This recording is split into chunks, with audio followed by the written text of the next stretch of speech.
City of Salem, the City Council Committee on Administration and Finance, co-posted with the Committee of the Whole, met in Council Chamber on Wednesday, January 21st, 2026 at 6 p.m. for the purpose of discussing number 13, appropriation of bond order that the city hereby appropriates the amount of $447,385,518 for the purpose of paying costs of constructing a new high school located at 77 Wilson Street in Salem, Massachusetts. Number 14, special election order to hold the municipal election on May 5th, 2026, outlining the ballot question and language. And number 15, appropriation in the amount of $29,540 for additional salaries needed to pay poll workers and staff overtime. Notice this meeting was posted on January 13th, 2026 at 3:21 p.m. From the Committee on Administration and Finance, we have all members present, including Councillor Tarowski on Zoom. From Committee of the Whole, we have Councillors Hapworth, Halapa, Smith, Rosnewski, and President Merkel. Also in attendance, we have Mayor Pangalo, Chief of Staff Lisa Peterson, High School Building Committee Co-Chairs Rick Jones and Nate Bryant, Project Manager Margaret Wood, and Finance Director James Blank. So we're going to go to Mayor Pangalo for some opening statements and then go to Lisa Peterson for the presentation. And do want to let folks know that are here for public comment to stick around. We're going to be doing that at the end. Mayor Pangalo. Thank you very much. We want to bring up the first slide, and we do have quite a bit of content we want to share with the council tonight, so we're going to get right into it. This is the agenda, the presentation that we want to run through with you.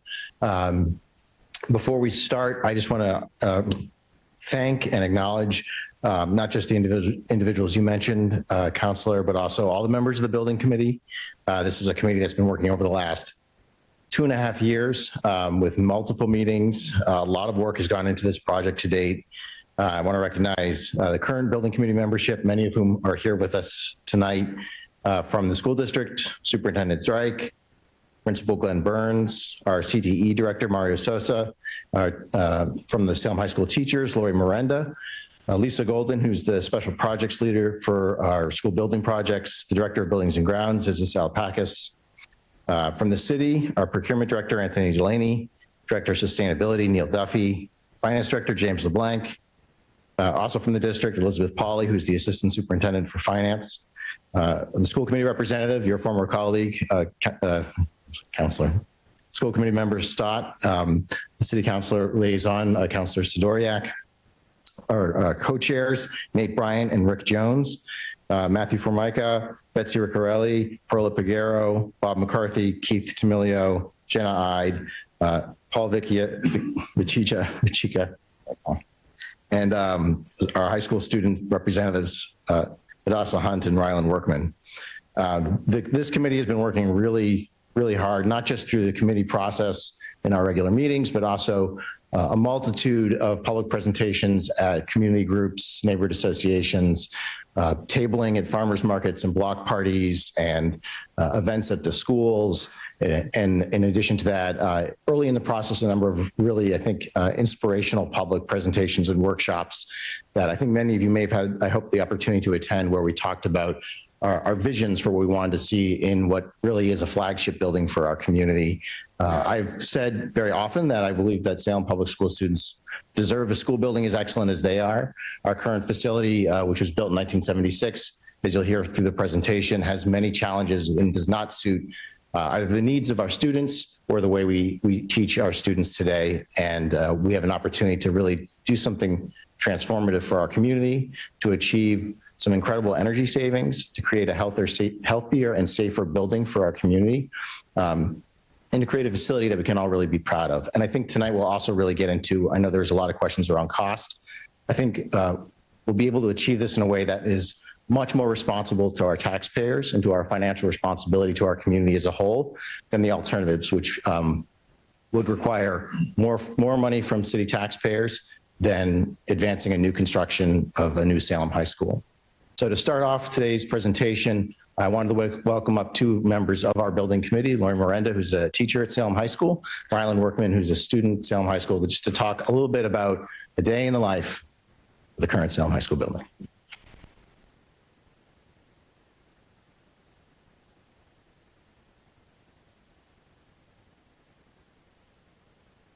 All right. Hello, everybody. My name is Miss Miranda, and I am a proud Salem High School history teacher.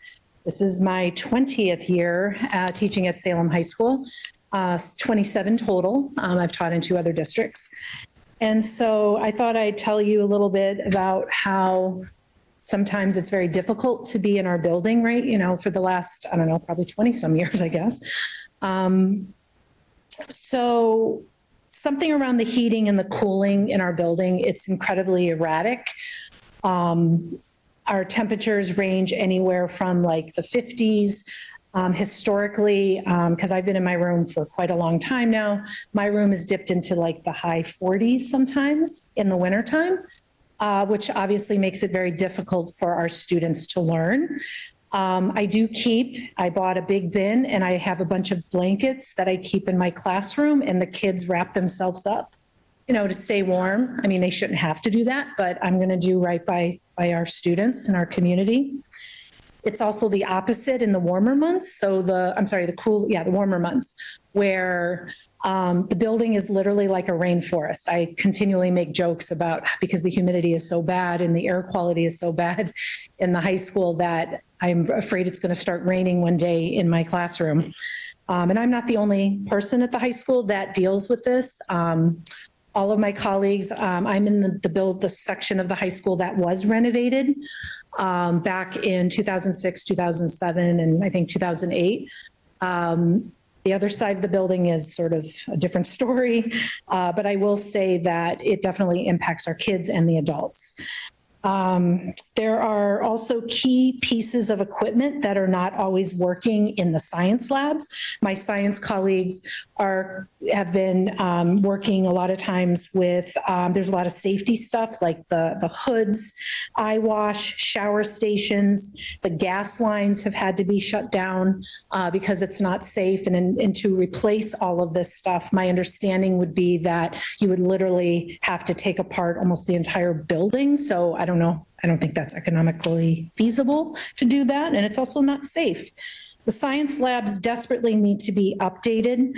And the equipment in the current labs, it is not conducive to learning in the sciences.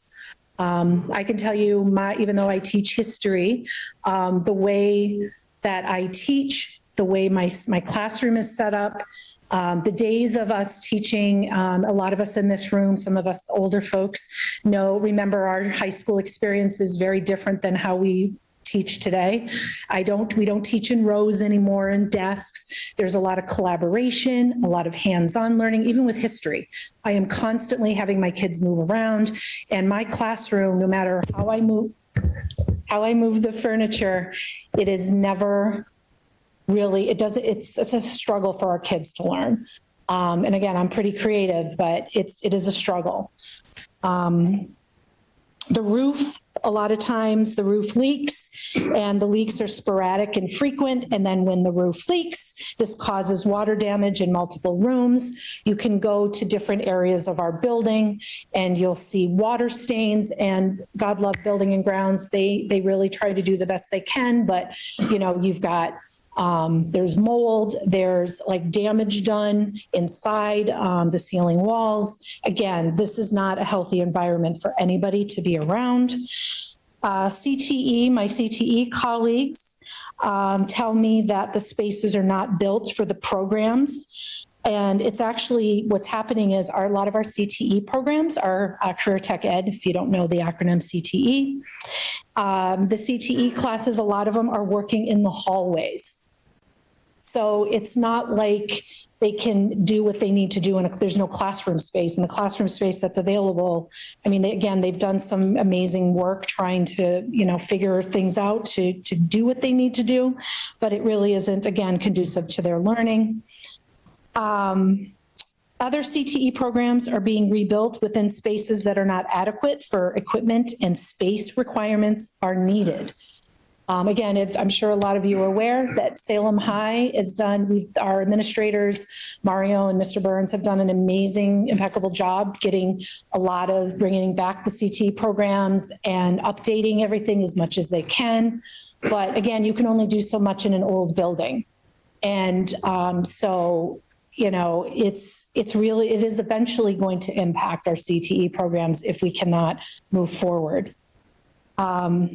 My personal favorite was during SATs when we were, if you don't know, the district is awesome and the city obviously probably approves this as well. We offer free SAT testing for all of our students.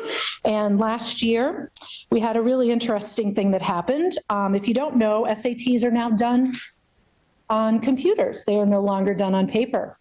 And which means that all the SATs for the juniors, some of our sophomores took it and our juniors were taking it. They had to plug in their Chrome devices and their Chromebooks. And because the kids were putting in so many plugs in the chargers, it was tripping the breakers. It was setting off alarms in the building. It was like such a distraction. And that's just one example. Just last week, we just had midterm and final exams. And when my kids, they had to use their Chromebooks for my midterm exam, and they were plugging things in, and it started tripping everything in where my room is. I'm in room 105, and it started tripping up all the electrical stuff in my wing of the building. This is a problem.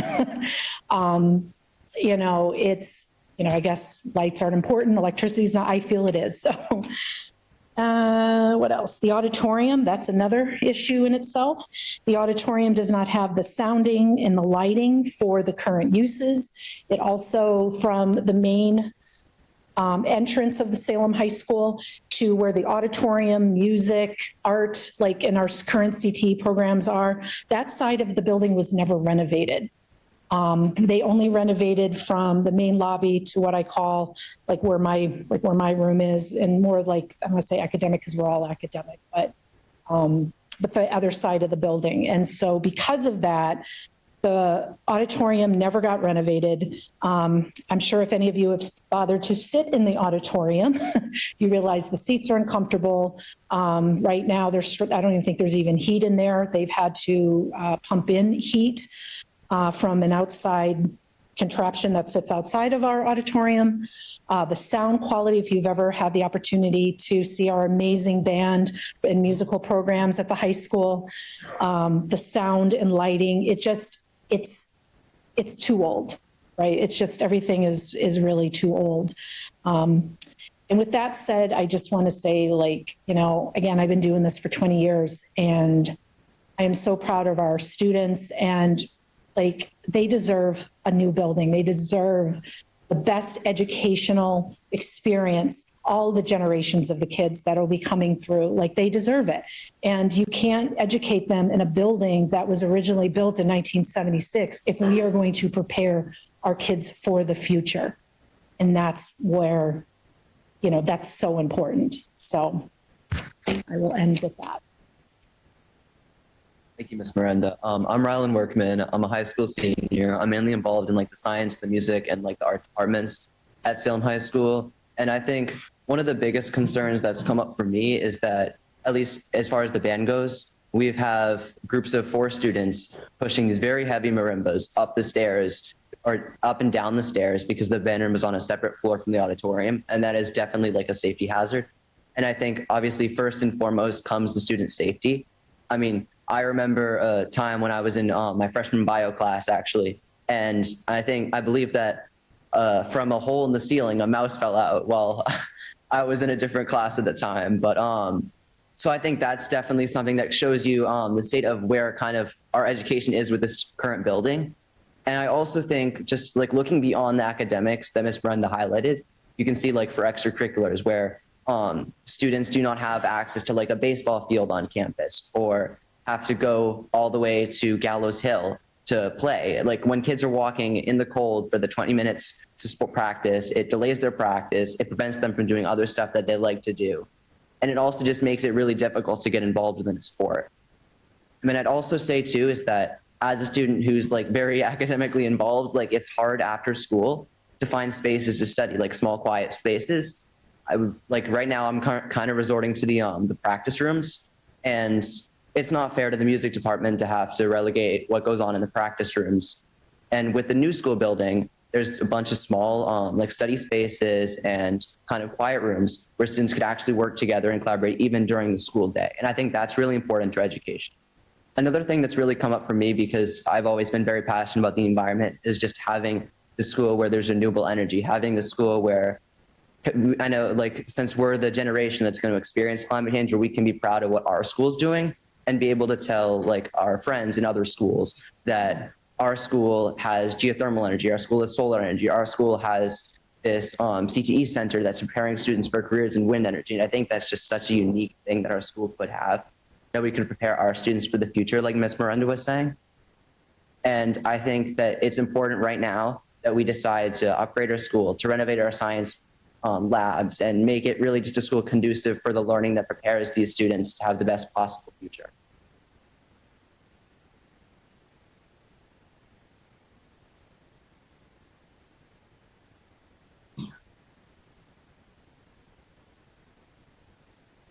Right. So I don't know how to follow that, because they live in the building every day, and they did a much better job than I could describing the conditions of the building.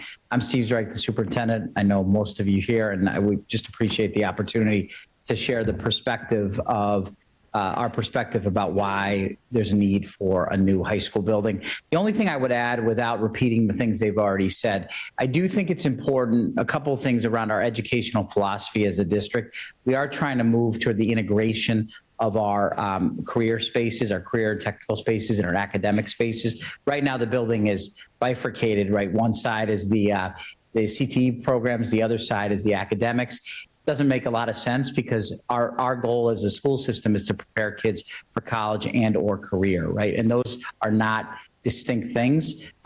We want our students to have choices, and there's tremendous overlap and interdisciplinary connection between those the programs, the career technical programs and our academic programs. And so I just want to highlight that. That's one of the things I like most about the design, is the seamless integration of those programs. The other thing I just highlight that I think is important to note is that, you know, from a safety standpoint, I mean, we heard the real life stories of mice falling out of the ceiling, but there are health issues, there are safety issues, and we do, I think one of the things to point out is we do face issues with our accreditation in the future. We were able to get accredited last round, Mr. Burns' first year, because they saw that there was a significant commitment at the point we were just entering the MSBA pipeline at the time. And so they saw some wonderful things about the school, but they did flag the issues around the facility. But we got commendation because they knew that the district had just applied and was in the process of building a new facility. Unfortunately, if we are not able to address those, we'll have to update the NEASC, the accreditation agency, to tell them that we don't, in fact, have a plan set to be able to upgrade the building. I do think the competition comment that Rylan made is an important one. Our kids don't have access to compliant fields. We used to be the center we used to be able to host in the basketball facility, but we don't have the ability to have MIA compliant fields, and that's an issue for our kids. They have to walk to different places, and the idea that, and as many of you know, in Salem, people are fighting and competing for limited field space. This would benefit the entire community. And the last thing I just say that wasn't mentioned is traffic. And I would just urge you, if you're not down in that corridor in the morning, well, I actually don't urge you. I feel badly. I kind of like you people. I like this group of people, but it is a mess up there with the Horace Mann facility. It is. We have some significant issues, and more and more families are choosing to come to the high school. The numbers are growing. We'd like to take more advantage of Horace Mann's space as well. That's a whole campus that needs a major upgrade in its traffic circulation, and this plan would do that. I don't want to repeat things that have already been said, but I think there's a tremendous need. I'll just echo, many of us have had a chance to visit local high schools. our neighbors have had, their kids have had the opportunity. They've had the chance to get a brand new high school. I think this is Salem's time. And, our students are just as deserving, if not more, than anybody else in the Commonwealth. So I'll turn it over to the next person. Thank you.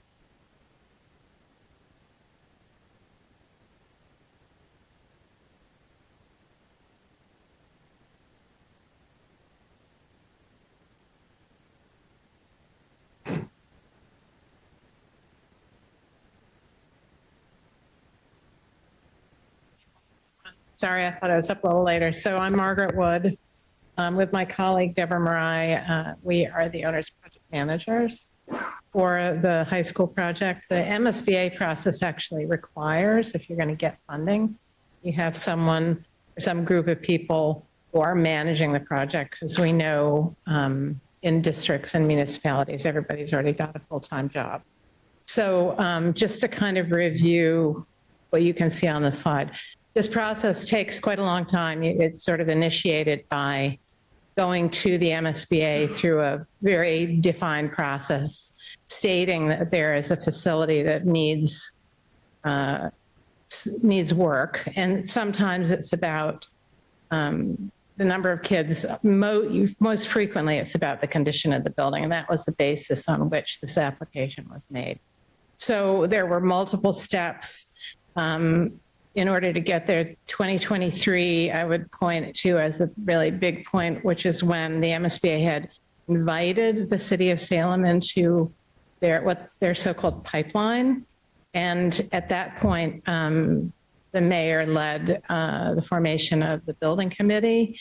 And then in 2024, we came on board as the owner's project manager, and we worked with the building committee and the city to select a designer, and then ultimately to select a construction manager and to manage the overall process that the MSBA defines.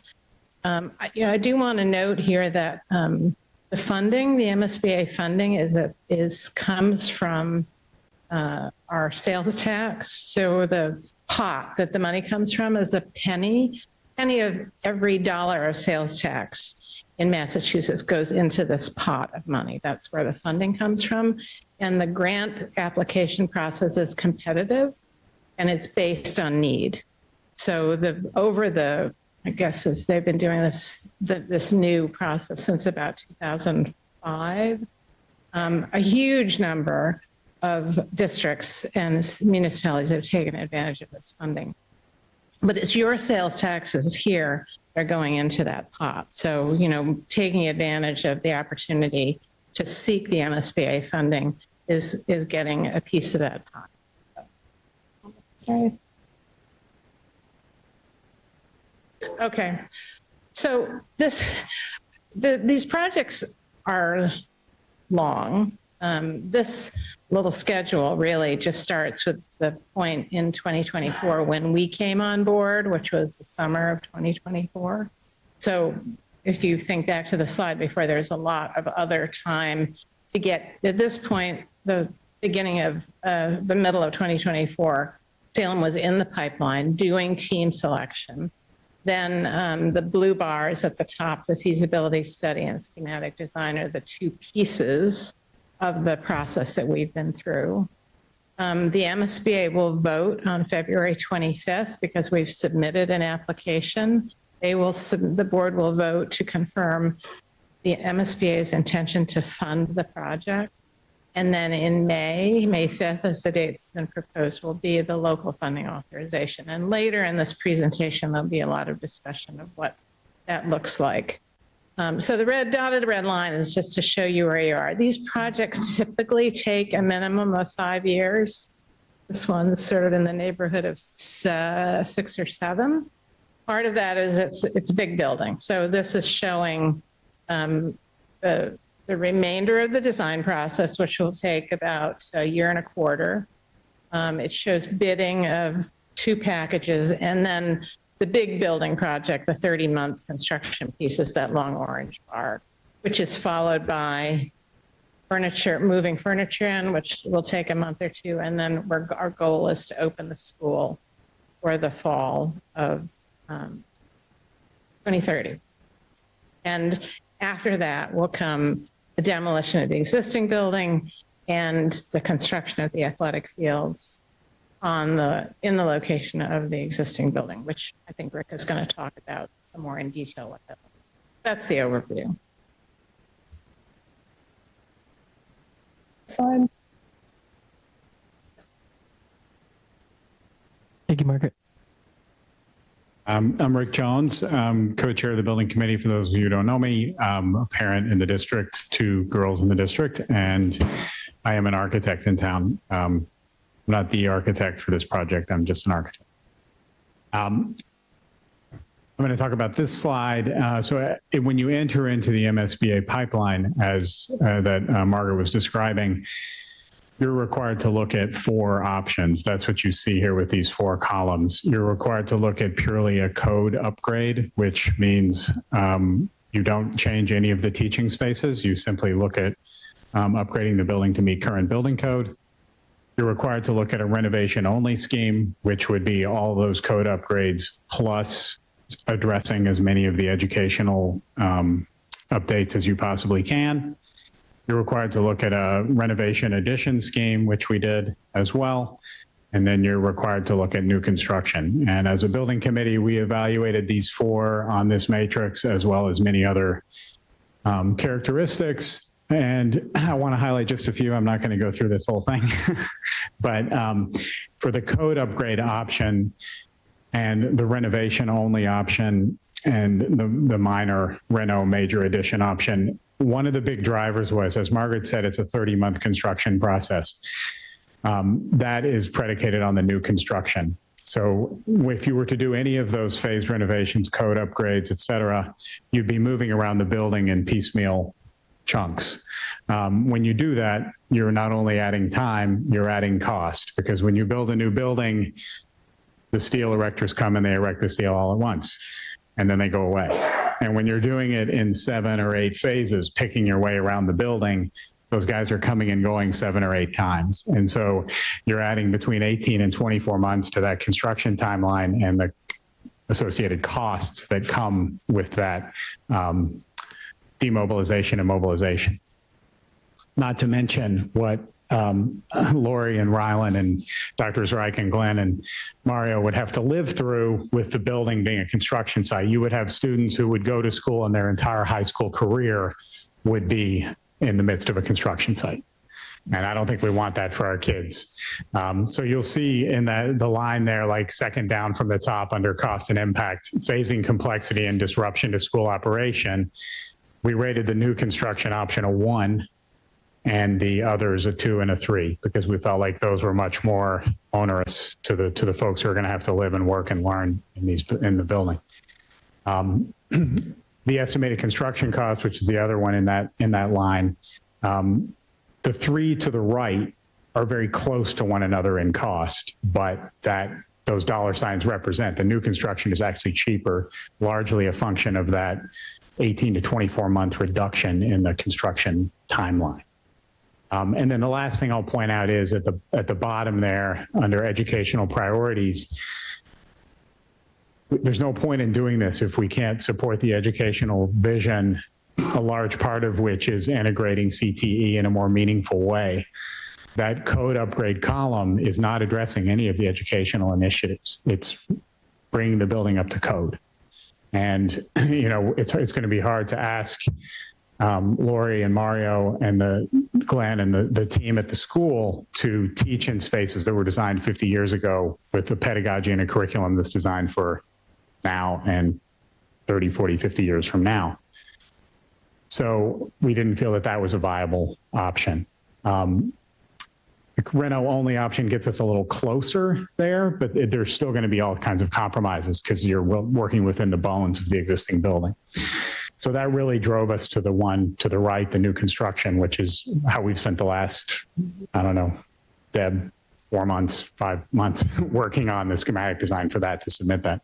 We'll have more to share on that in a minute.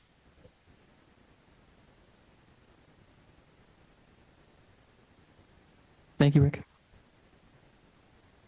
Good evening, Nate Bryant,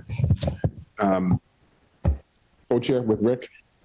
So my kids have moved on from the high school. I have two daughters. They graduated in 2011 and 2014.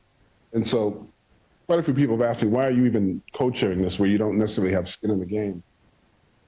And my reasons, there's a couple of reasons, but I can vividly remember my daughters coming home and I'm asking how school was. And they complained about how cold it was in the winter, to Lori's point, how hot it was in the summer, and the stained glass, and not by design, just by years of wear and tear in the weather. And so, I said, I want to make sure that students going forward have a better experience than my daughters have had. So, and by the way, they had a wonderful experience, but there certainly were some challenges to their academics based on the condition of the building. So I want to make sure going forward that doesn't happen to the future generations. And so this slide is really about 3 points, quite frankly. It's about transparency, it's about fidelity, and it's about support. And so when we're coming to the public asking for them to vote on a building that's quite frankly very expensive, all schools are expensive nowadays. We want to be open and honest about the process. We be open and honest about the cost. We want to be open and honest about the timeline. And the way to do that is to have meetings. And so we basically reached out to every neighborhood association, every committee, every group, anyone that would be willing to listen to us so that we can talk about the process, we can talk about the costs, and answer questions. Because while we feel like there is some support, we know there are going to be folks who are going to be like, it's going to impact my taxes. I need to know more. And so we're just trying to put everything out there to be honest and again, be transparent so that when it's time to vote in May, they have more informed information, therefore can make a more informed vote. I also spent 36 years of my professional career in higher education. And so I know what good schools can do for students, at Michael, he was a Salem State grad, for families and for the community, quite frankly. It really does help the community. And so some of the things that we've done, I'm not going to go through all of them, but we have 23 public meetings. We've got a website that is updated consistently. We've done some stuff on SATV. Again, I can't even count the number of forums and community groups and neighborhood associations that we've attended. Again, all with the goal of being transparent, fidelity, and support. So if you know of a group or an organization who's not quite sure about what's happening, please reach out to myself or to Rick or to the mayor. We would be more than happy to go and visit them, basically meet them where they are so we can, again, they have a better informed information when they make the decision on May 4th. Thank you.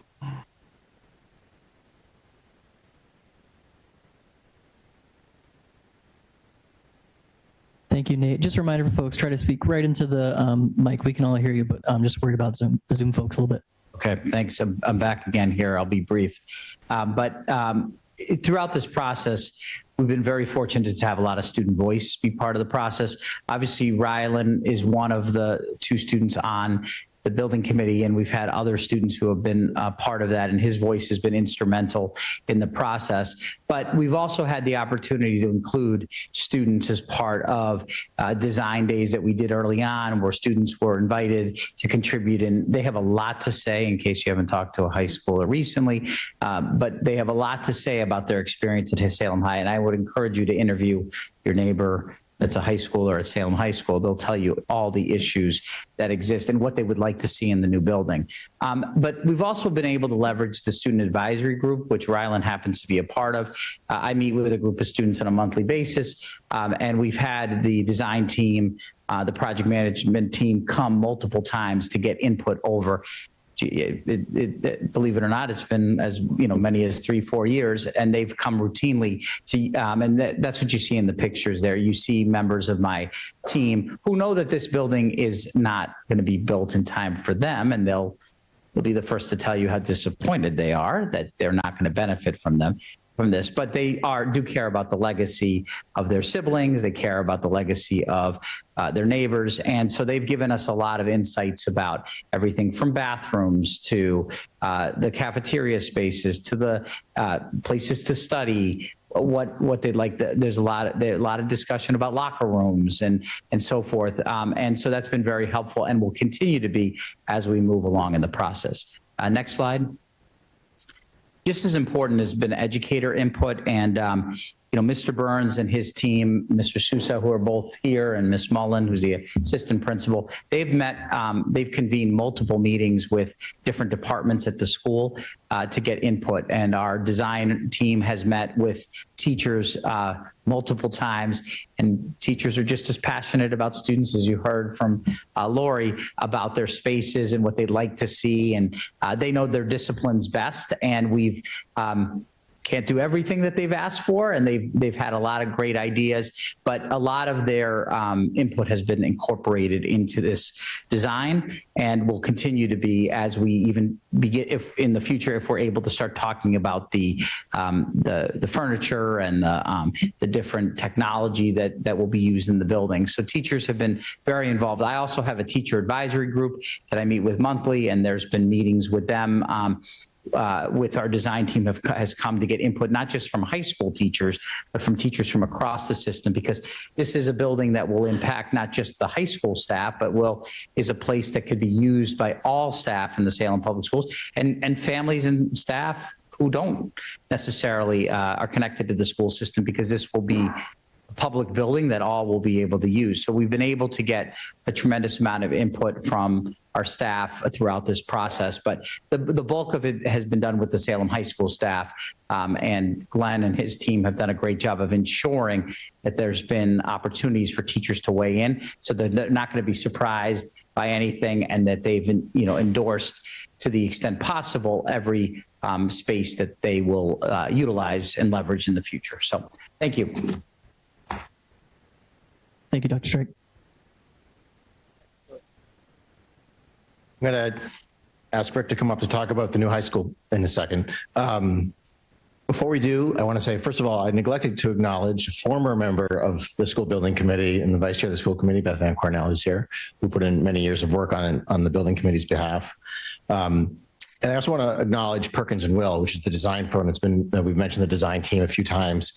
They've been on this project very early on. When you hire a designer, you also hire a whole host of other consultants and design specialists, everything from traffic to landscaping to the theater consultant to security to HVAC.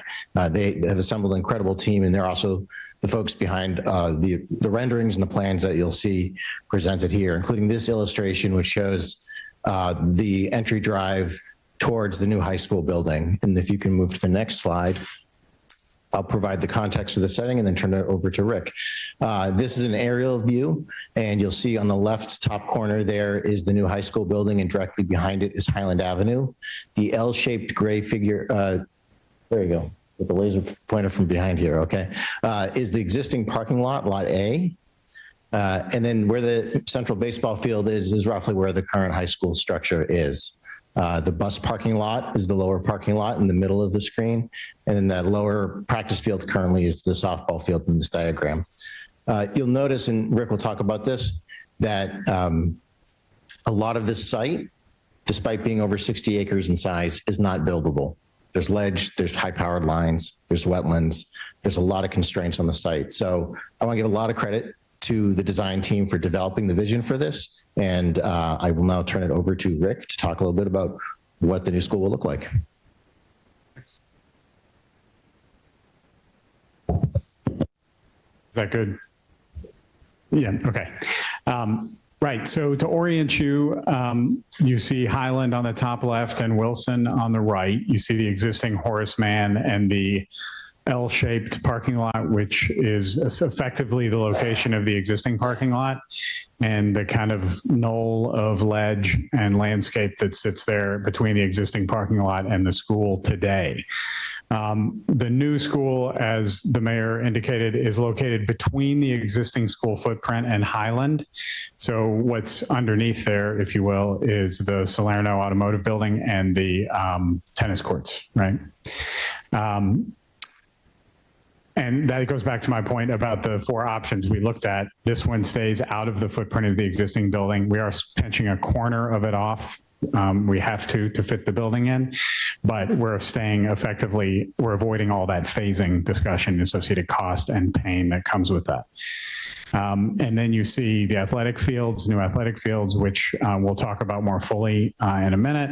But yes, when we came to this site and we said, oh my gosh, we have 61 acres, we have so much real estate to work with here.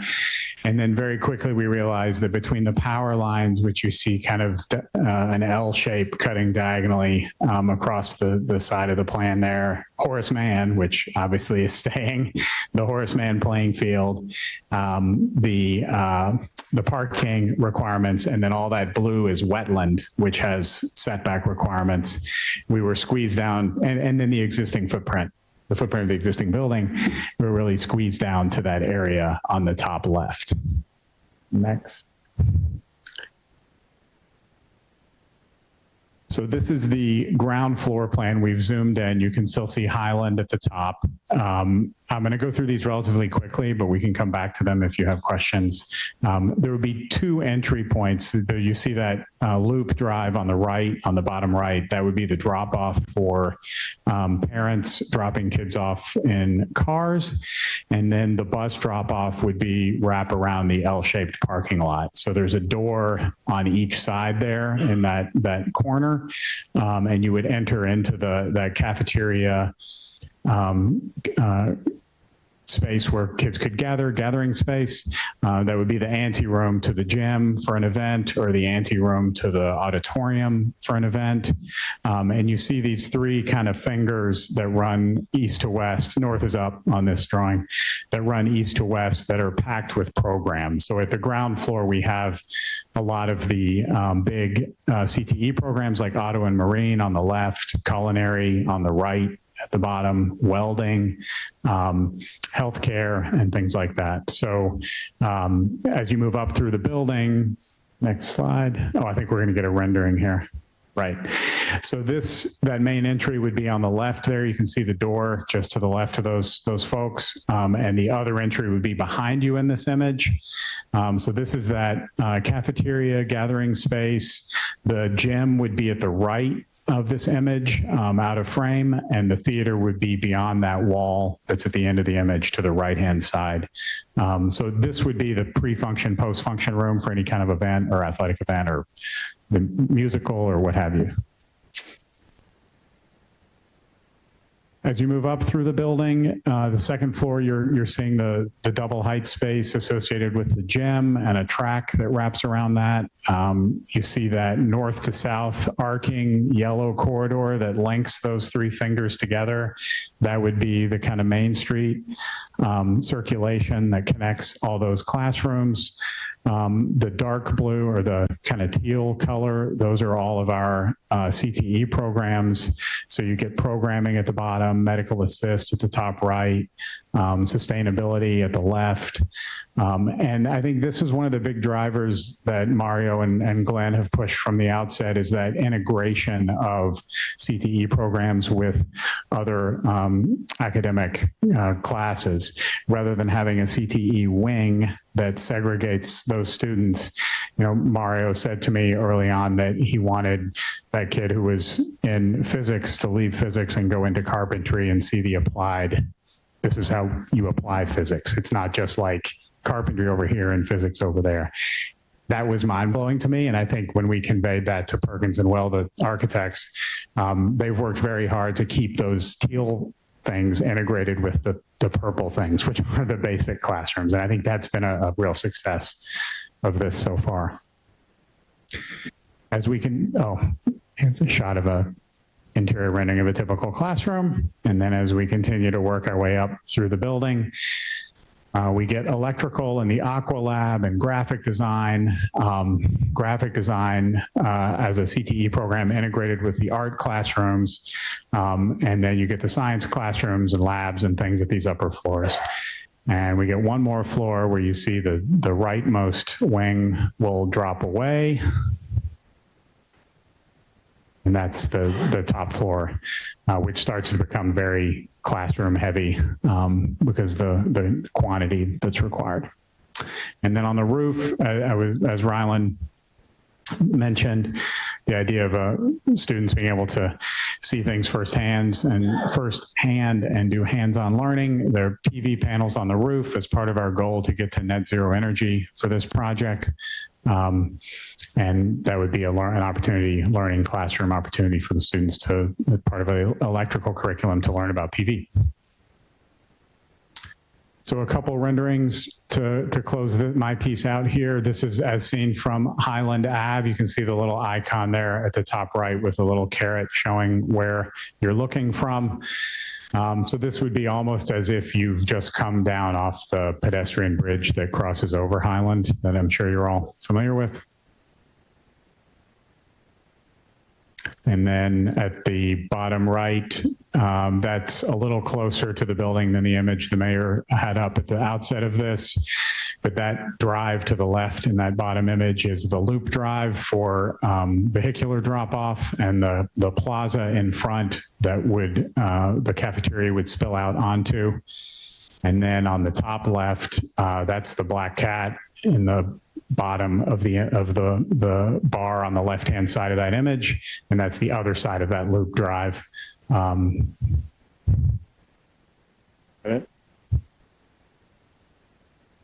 Nate, I'll send this around too. Sorry, they can't show this on Zoom, but that's that loop drive we've been looking at, and just to give you a sense of the massing. It's good when they put the two tall bald guys back to back, helps with the microphone. So one thing I always like to leave these meetings with is the fact that this building, the interior, the exterior is a community asset. And so while yes, there'll be 9th graders to 12th graders who occupy the building most of the time, this is really going to be the flagship building for the city of Salem. And so we want to make sure that we are allowing access to the public. So I want to make sure we keep that in mind, because I think that's important. And I think, Rylan, if someone referenced the fact that fields are at a premium in Salem, and I'm sure many of you know that. And when I worked at Salem State, we would routinely get calls from the baseball team, sometimes the softball team, looking to use our playing fields. And as much as we wanted to accommodate them, you know, their season coincides with our season. And so we just could not accommodate them to the extent that they wanted. And quite frankly, it did cause a little bit of tension. And so this should alleviate, or not it should, it will alleviate those kinds of issues, because as part of the project, we're going to have MIAA regulation soccer and lacrosse fields. I'm looking at the diagram to the left. And the lacrosse field and the baseball field is right now will be where the current or the existing high school is at this particular point in time. So again, MIAA soccer and lacrosse fields, MIAA baseball fields. So what that means is they'll be allowed to play tournament games there. And again, won't have to rely on Salem State for a lot of that. And then to the right, staying on the left side diagram, to the right, the MIAA soccer only field will be where the Horseman currently has a small field at this particular point in time. So there will be plenty of spaces for our students, and again, for the community to utilize. We're also looking at, if you look at the top left, potential field lights for those stadiums. It's not 100% at this point, but we'll be looking at that. We're also looking at, and my eyes are going, a potential scoreboard. Again, these are things that we've discussed, but you know, these are conversations we'll have to have after the fact.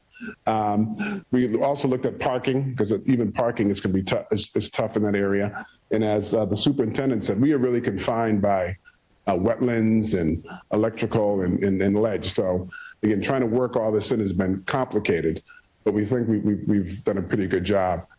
And to the right, we're also adding some additional tennis courts, 5 tennis courts, and then pickleball will overlay on those tennis courts.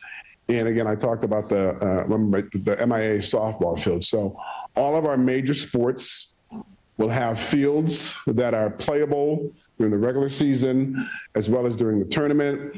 And again, these The fields will be available to the community. We also looked at the playing surfaces, and we had conversations about, do we go synthetic or do we go with natural grass?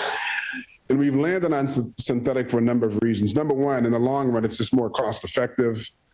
It's significantly going to lessen the burden on our staff, and quite frankly, longer seasonal usage. I mean, there are times when, let's say it's lacrosse in the spring, where we've got a heavy rain or snow, and so they have to they can't play their games. They have to wait 3 or 4 weeks, and so this will alleviate all that. So we think we've got everything covered in the fields. With the fields, again, community asset, open to the public.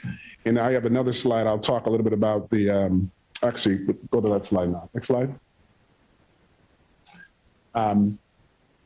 What I didn't talk about, which is part of the athletic fields, is if you look towards the bottom, it says Salem Diner. Don't go to that slide yet, but it's the next slide. For those of you who are familiar with the Salem Diner, for some people it's an eyesore. For others, it's an opportunity. And so we're looking at it as an opportunity. So I'll show you that slide in a second. But we're also looking for concessions at those playing fields, and the Salem Diner would fit in quite nicely to the fields. So as Rick talked about, kind of egress and access and parking and all that. So I live in Witchcraft Heights, and I worked at Salem State. And for 33 years, I would come down Cherry Ave, and I would drive down Wilson, and then take the right onto Jefferson.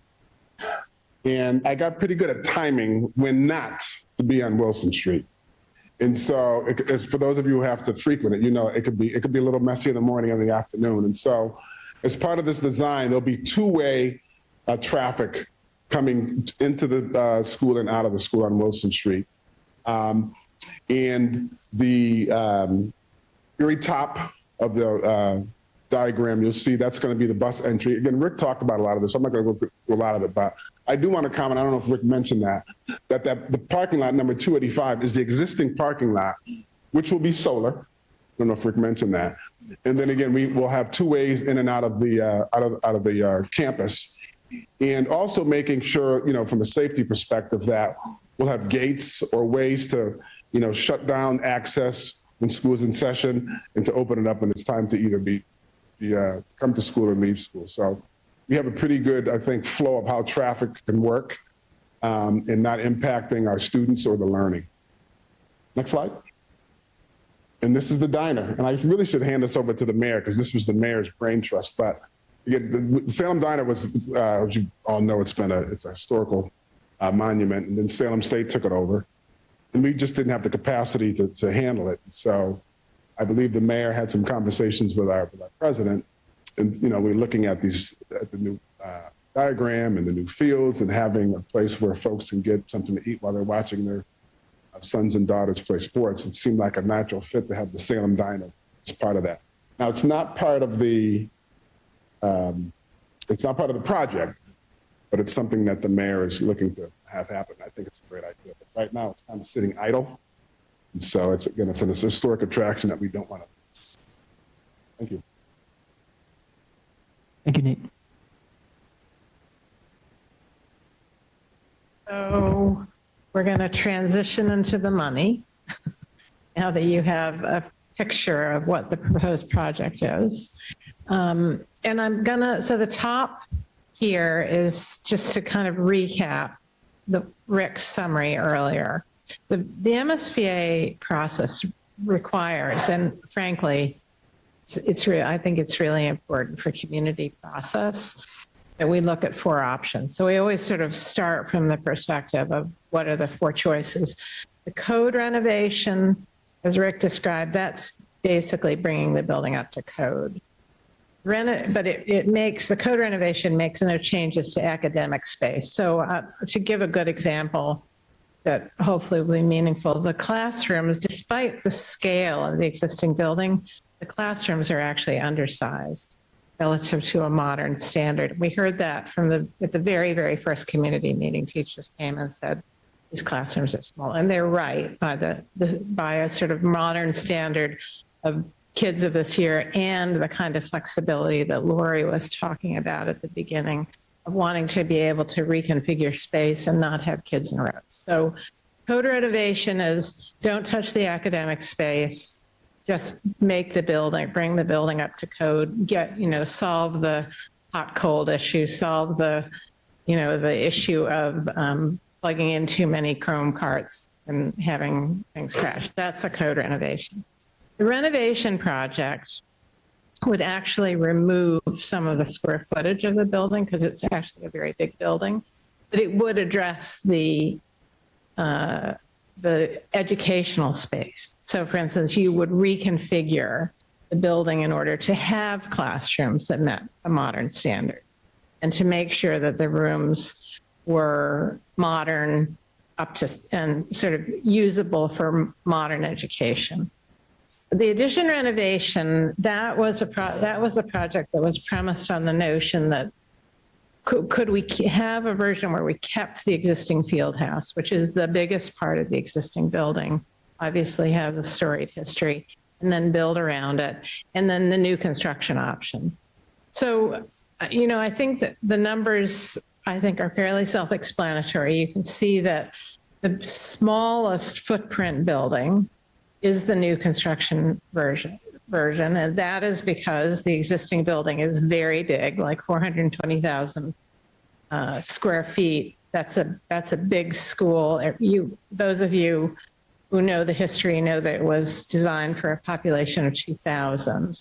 And right now, the high school population, which has been growing quickly, is coming up on 1,000. So you're sort of more right sizing the building. You're getting all of those spaces the right size.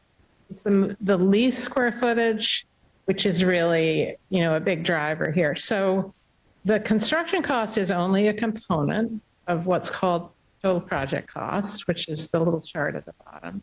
So you can see the construction costs being plugged in as the construction costs that we've come up with through this MSBA process that involved two estimators designing and then reconciling their costs. Soft costs are all the fees, everything that's not a material thing. The permits, the consultants, all of those things is about 60 million. And then a very, very important part is the question of building in kind of a safety factor, which in construction terms is usually called contingency. So we've recommended a 1%. The contingency numbers are based on construction costs. So 1% of construction for soft costs, 3% of construction for 3% of construction for construction contingency. So that means that there's a buffer of $14 million in a budget where we've been conservative. And that's, the question I always want people to know is what's the protection that the district and the city have on the project costs? So that's that piece. There are other conservative estimates built into this, but that is how we get to the number that is in the bond order, which is the 447 million. And I also just want to say the way we do this is very specific, but the reality is, I think the 385,518 is a little bit more specific. It suggests that we have a level of detailed knowledge about the project that's somewhat above what we know. So I think of this as a $447 million project with a really good, solid buffer of cost built into it. So.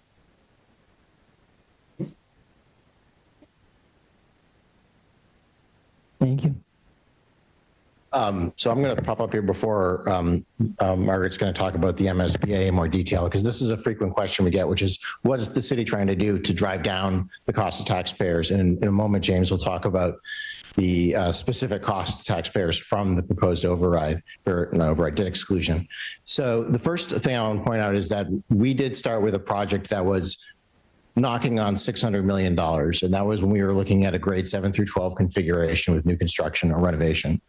So the first way that we try to manage costs was by making a grade selection that was financially responsible for the community. And the school committee made that decision as part of this process.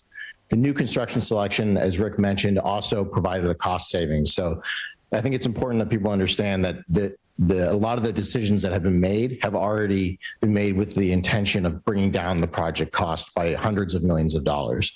Beyond that, there are plans for utility incentives, mass save funding, and energy savings over time. From right now, the current high school building is about 25% of our city's electrical bill. It's $1 million a year.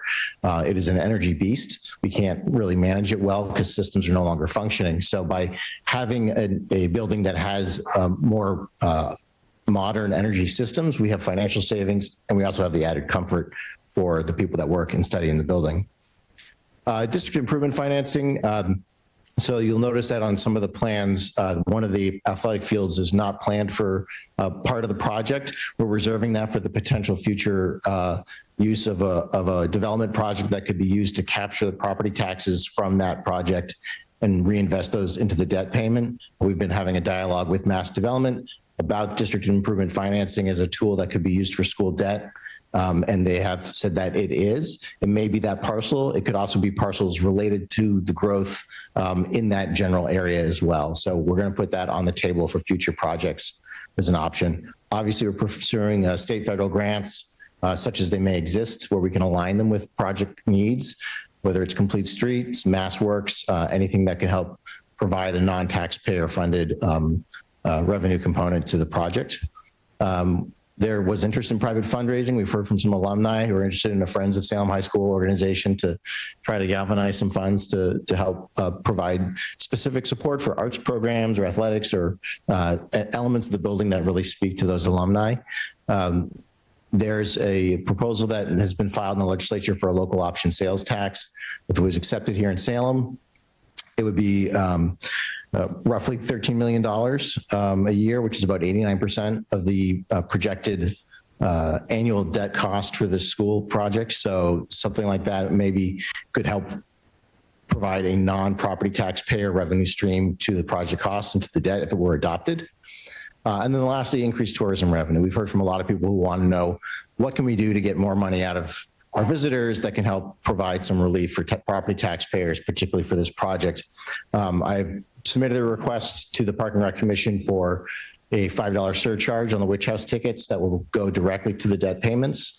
And also we'll be filing a 1% increase in the local lodging excise as a home rule petition that will go directly towards the debt payments. So those are two funding sources that are, by definition, with the exception of maybe some locals who like to go to the Witch House, are coming from tourists, and that will provide, we think, somewhere on the order of $750,000 a year in additional revenues that could be applied directly to that bond cost. So I wanted to address this because it comes up a lot. What are we doing to try to make this more affordable for people? You know, it is foremost on our mind, as I think as Nate has mentioned. This is an expensive project, but we are trying to be mindful about ways we can manage those cost impacts on people. And I think the next slide is, oh, Marty, you want to talk a little bit about it? So, as I mentioned earlier, this MSBA funding is really changing communities all around us. And we thought it was important to kind of benchmark this project so that everybody could understand how it relates to comparable projects. So some of these projects are underway, some in construction, some recently finished. But I would say it is the set of high school projects of comparable size that are either recently finished or underway. So Lexington, I think you might have heard of, passed its debt exclusion vote just a couple of weeks ago. Very large project, very large price tag. Watertown is in construction. North Attleboro, I think, is in construction. Revere recently finished. Waltham, I believe, is in construction. So this is just a way of kind of looking at and understanding the question that I would have as a taxpayer in Salem, which is how does our project cost relate to other projects? So as you can see, being in the first column, and remembering that we have to escalate these numbers in order to make them sort of to level them. Salem is actually the lowest of the six, which is not to say it's cheap. Like it's crazy times to be talking about spending $1,000 a square foot on projects, but that is the reality of the school building world. And I would say the general construction, kind of large institutional construction world. We did a little bit of cross-checking to sort of show that many of these projects have similar scope. So very importantly, all of them have geothermal, all of them have photovoltaics, although not all of them are going to be owned by the community. I think this project is proposing that all of the solar be owned by the city of Salem, which is getting the best deal, I think, for taxpayers, because you're not involving a third party in that process. Some of them have CTE, some of them have another school, as like Salem High School has Horace Mann, and most of them are involving abating, demolishing either a whole building or a significant chunk. So that was just to show you that these are kind of key cost drivers that we thought it was important to sort and kind of compare these across the board. Next slide. So, back to my little spiel earlier about the MSBA, Mass State Building Authority, because we say it so often that we forget that not everybody knows what MSBA stands for. The MSBA actually funded the earlier renovation, the partial renovation of the high school. There was a previous version of the Mass School Building Authority that was called the SBA, but the MSBA was formed in 2004 and was overhauled and provided with a committed funding stream, which was quite different. In the olden days, in the SBA days, the contribution was committed, but sometimes it took a long time for the state's share to show up. So the MSBA now has a very sort of powerful reimbursement system where it's almost positive cash flow in terms of the city, municipality like Salem paying their share of monthly costs and then submitting to them to the MSBA and getting the MSBA share of reimbursement. So, but I think probably the most important thing for tonight is to talk a little bit about the reimbursement rate. They have different approaches to reimbursing different parts of the building. And I think if we go to the next slide, I can talk a little bit more about some of that detail. Yes, so there is a reimbursement formula for the building in which the MSBA caps its contribution to construction cost, and they intentionally cap it below the current, whatever the current level is. And that's because they don't want to have a situation, I think. Well, first of all, they want to spread the reimbursement broadly across the state. So capping at a certain level creates equity. It also allows them to fund more projects than if they kind of funded at a higher rate.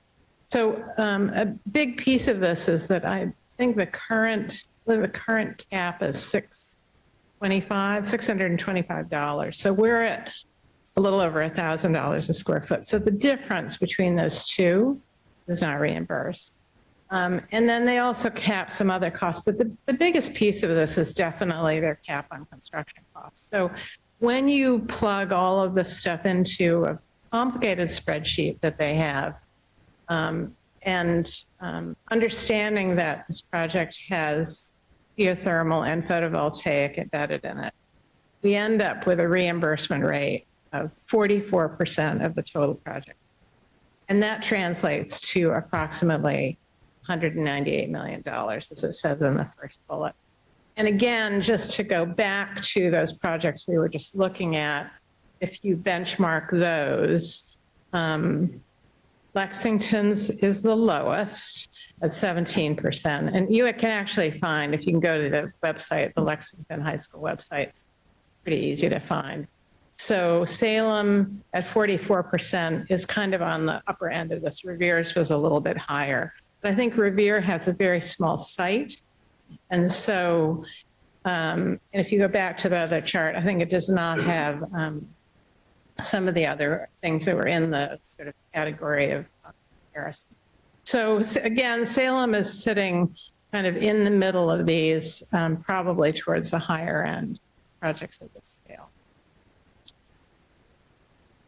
Next slide. Thanks. Now we're really going to get into nitty gritty. Hi, everyone. James Link, City of Salem Finance Director. So you've heard about the MSBA financing process. You've heard about efforts to offset costs with other revenue streams, and you've heard about the total project cost. So now the next few slides will talk about what the impact will be on the residents of Salem and why a debt exclusion vote is necessary. So it starts with Proposition 2.5 or Prop 2.5. And that refers to a Massachusetts law that was enacted in 1980 and implemented in 1982. And it limits the amount of property tax revenue the community can raise. So the amount that a community can raise is called the tax levy, and the maximum amount of a tax levy in a given year is called the levy limit. Prop 2.5 limits how much the levy limit can be increased from year to year. So under Prop 2.5, a community's levy limit increases annually by two factors. The first is an incremental increase of 2.5%, hence the name. And then the second is from new growth, which comes from new construction and other growth in local tax base since the previous year. This is where the debt exclusion comes in. So there are two types of voter-approved increases in taxing authority above the 2.5%. And there's an important distinction between the two. One is an override, which this is not. And that is a permanent increase in taxing authority, and it increases the amount of property tax revenue a community may raise to meet its budgetary needs. This is done when a municipality determines that it needs to increase revenue on an ongoing basis to support annual operating expenses and other recurring costs that will continue into the future. The May 5th vote would not be an override. Instead, it's for a debt exclusion, which is the second type of voter-approved increase to taxing authority. A debt exclusion increases the amount of property tax revenue a community may raise for a limited time and in order to fund a specific project. When the project debt is paid off, the tax increase for that project goes away. So any revenue resulting from a debt exclusion vote would not be able to be spent on anything else besides this particular project. Finally, the slide you're all waiting for. So there will be a tax calculator tool going live on the project's website later this week. And that will allow residents to input their assessed property values and see how this would impact them specifically. The caveat there is this is all an estimate, including the figures here, particularly while the MSBA reimbursement rate is still to be determined at their board meeting next month.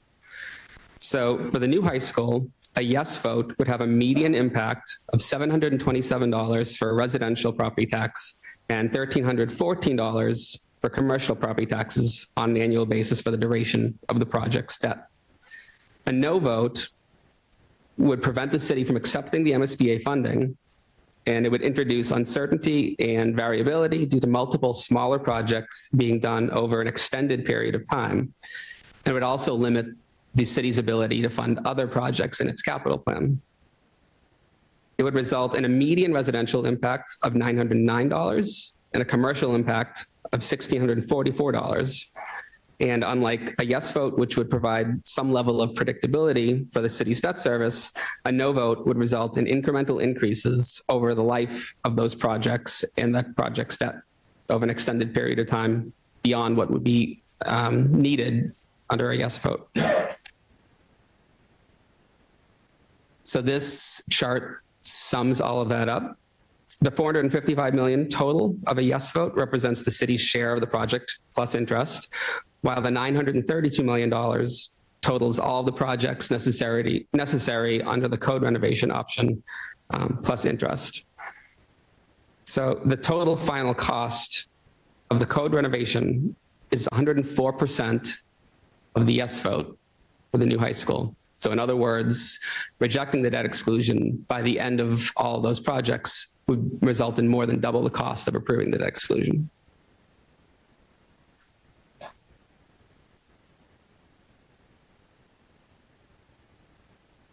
Thank you, James.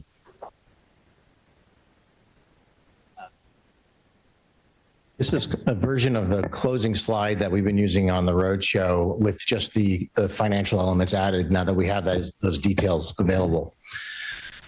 And it really outlines what you've heard tonight, which is the difference between a yes vote and a no vote. A no, not advancing the bond, not advancing the debt exclusion doesn't mean that taxpayers save money. That in fact, we spend more money because it turns back $200 million in the MSBA funding that we've all paid for in our sales taxes.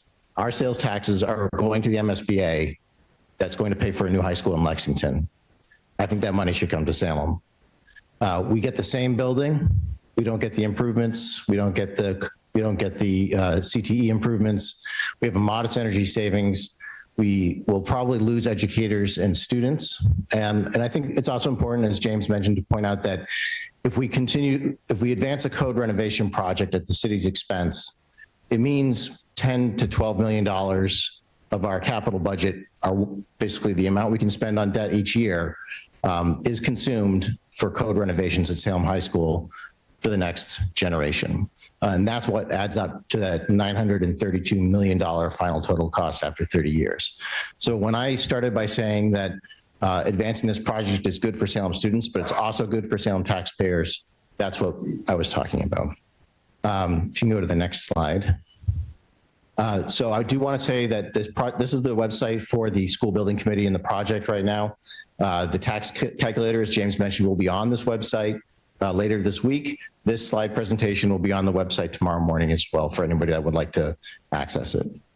And with that, I think we would like to open it up to the committee for questions to me or anyone from the project team. Thank you. Yep. So we're going to open up to questions and comments from the council. But just a big thank you to everyone that spoke, everyone presented, to the high school building committee for all the hard work. It's really clear. Couldn't be more clear how much hard work has gone into this.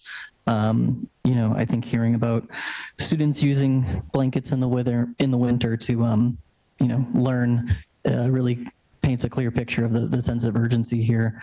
So to counselors that are here, just a quick note that we want to, if you have questions that are specific to any of the matters that we're voted on or that we're voting on, please save those.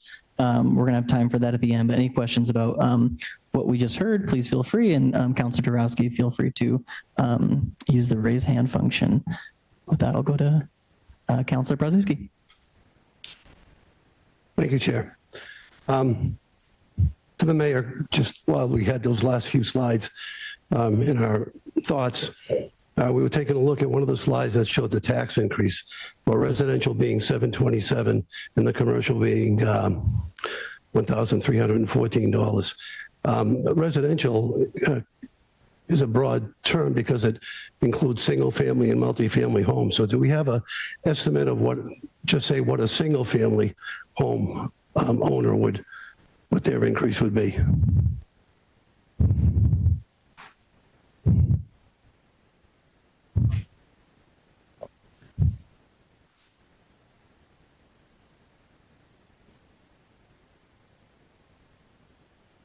We do. We can get that information for you. Okay.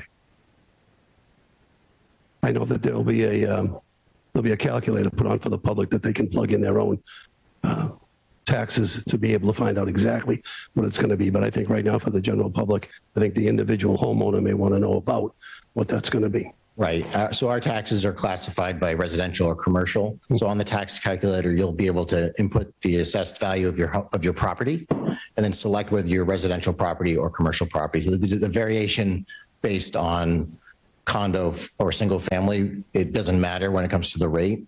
So what you'll select is residential or commercial. And then you'll select yes or no as far as whether the debt exclusion is passed, because that will affect whether it's the $248 million project or the $354 million project. And it will show you the the increase to your average bill on an annual basis, and I believe on a quarterly basis. Thank you. I think the presentation, I think everybody that's been watching it pretty clearly understands that there's a big advantage to building a new high school than to try to fix the old one. Going back to that, is this new building going to be able to adapt to the changes in the future? We've talked about the old high school.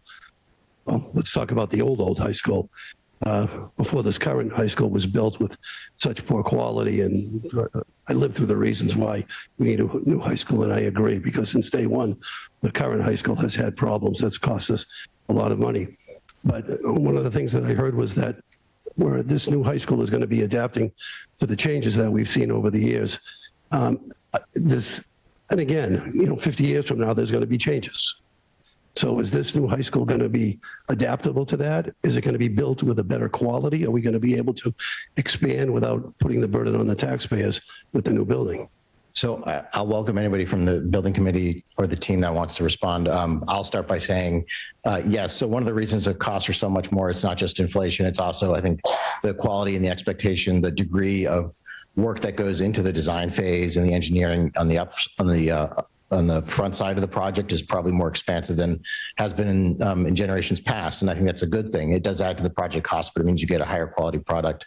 The flexibility of the space you saw in some of the illustrations and the renderings, for example, the furniture is all movable. The desks are movable. The tables are movable. In the current building, all the fixtures and furnishings are fixed. And it's one of the things that creates a lot of the challenges around the flexibility of the spaces. You can't move a lab bench at Salem High School. So being thoughtful about the future and knowing that we want to make sure that things are movable and just how it's built.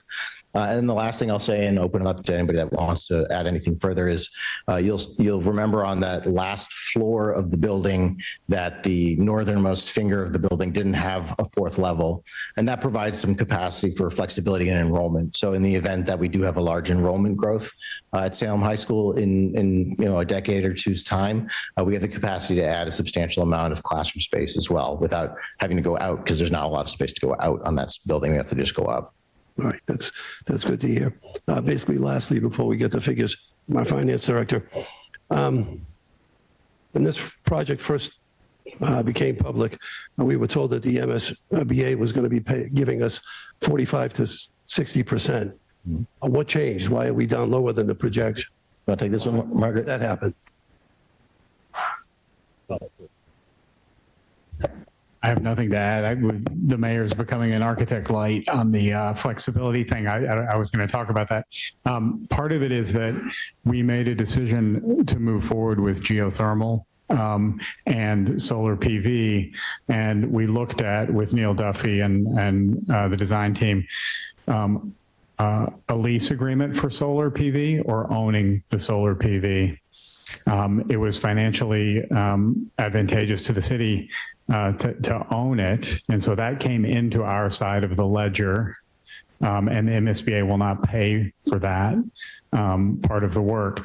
What that gets us, though, as the mayor said, the city spends $1 million a year on gas and electric for the existing high school. So by going to net zero, we're creating a $1 million of avoided cost by having geothermal and solar PV.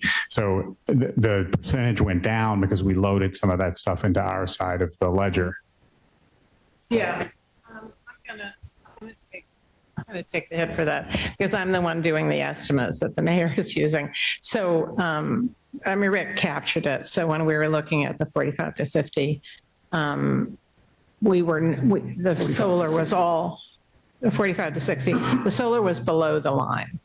And so when we were sort of ending up around, I think we were around 48, 49, and then we moved the solar into that. And again, because it's 100% excluded by the MSBA reimbursement, it knocked, the actual cost of the project has come down during that period of time, but it knocked it out of the reimbursement calculation. So, but I also want to just speak to your question about the bad building that you have, and what we as a team are doing to make sure that you don't get another bad building. So one thing I want to say is that I think the entire state of construction in Massachusetts has changed and evolved. I am actually an architect by training, although I've been doing this kind of work with communities on schools for over 20 years. And I can tell you that era in which the original high school was built will go down in history as the worst period for construction, and just to a large degree for architectural design when the history books are written that look back. So I think it was not a good design. It was designed in an era when people were really not looking at energy costs. So it was particularly insensitive, like many buildings of its era. But one of the really big things that has changed is that, going back to what I was saying earlier about the creation of the Mass School Building Authority, the other thing that changed around the same time, and the two things were knit together, was the state created the ability to qualify and disqualify subcontractors. So that had not previously existed. It was strictly, you put it out to bid, certain categories of work were bid, and it was always the low bidder. So now when we do projects, particularly at this scale, we actually, in 16 different categories, which are known as filed sub bids, you can look it up. I'm not going to try to explain it. Big categories of work, we actually qualify all the subcontractors. So we publish what's required, what the type of work is that's required, and we pre-qualify those subs, and only the subcontractors who demonstrate that they have the capacity and experience and track record are qualified, and only those folks can bid. So it's good for the subcontractors because they're bidding against their peers. It's really good for municipalities because they're getting a better level of construction.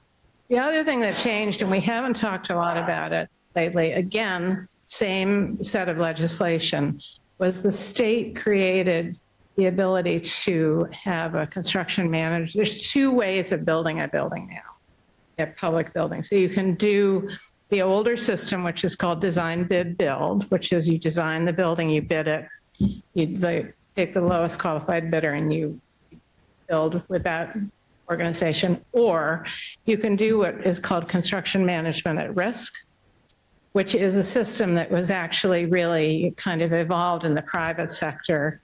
And in the early 2000s, the state decided that they were going to enable that in the state. So this project has a construction manager at risk. We went through the process of doing a public selection, which included taking in bid proposals from, I think we had 4 or 5 different construction managers. And what's great about it for the project is it gives us a much greater sense that we have confidence about the cost of the project, because that construction manager participated in these estimates. And that same construction manager will be in charge of all the work, working with us to plan the project, and will help us stay on budget, but also has a really big role in cost control, quality control. So I would say that's a pretty big change that is not easy to see in the market, but I believe I am correct in saying all of those projects that we looked at as sort of benchmark projects are all using construction managers because they're complex projects. They're usually on sites where there are existing schools. All of them have debt exclusion votes. So there's a lot riding on both being able to say that we're going to have a budget that is going to stay stable throughout the cost of the project, and we know how we're going to deliver it to a high level of quality. I hope that may be too much in the weeds for what you were asking about, but I do think it's fundamentally different. I think that answered a lot of the questions that the public may have. Okay. Well, that was a good job. Thank you very much for that. I just one last question for the our building committee. I was taking a look at the parking that is incorporated into the new design, and I was taking into fact the number of parking spaces. What do we have now compared to what we're going to have We are net, there's no net change in parking. So it is the same number of parking spaces. They're distributed slightly differently than the way it is today, but the goal was no net change. And that is both to satisfy the demand, but also to kind of incentivize bike, walking, other means of getting to drop off, carpooling, what have you. So we agreed to keep it status quo. Good. Thank you. Thank you very much. Councilor Smith? Thanks, Chair Davis. I do need to run in a second, so I don't want to be rude. I have to put my two end users maybe of this project to bed, so that's where we're at. I really appreciated this. I thought that this was a fabulous presentation. I think it answered almost every question I have.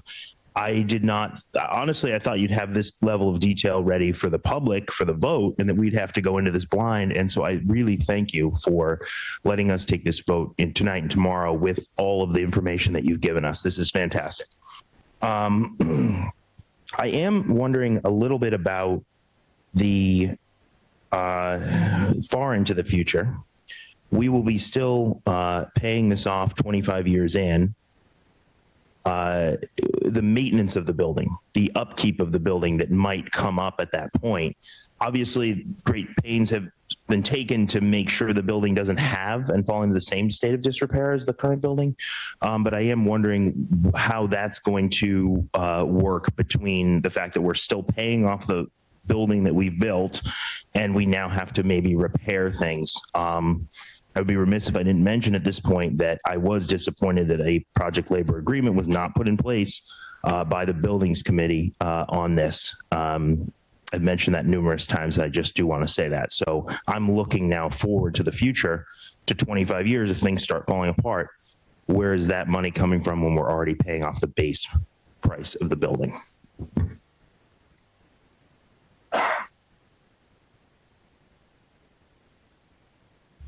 Maybe speaking for Steve a little bit here.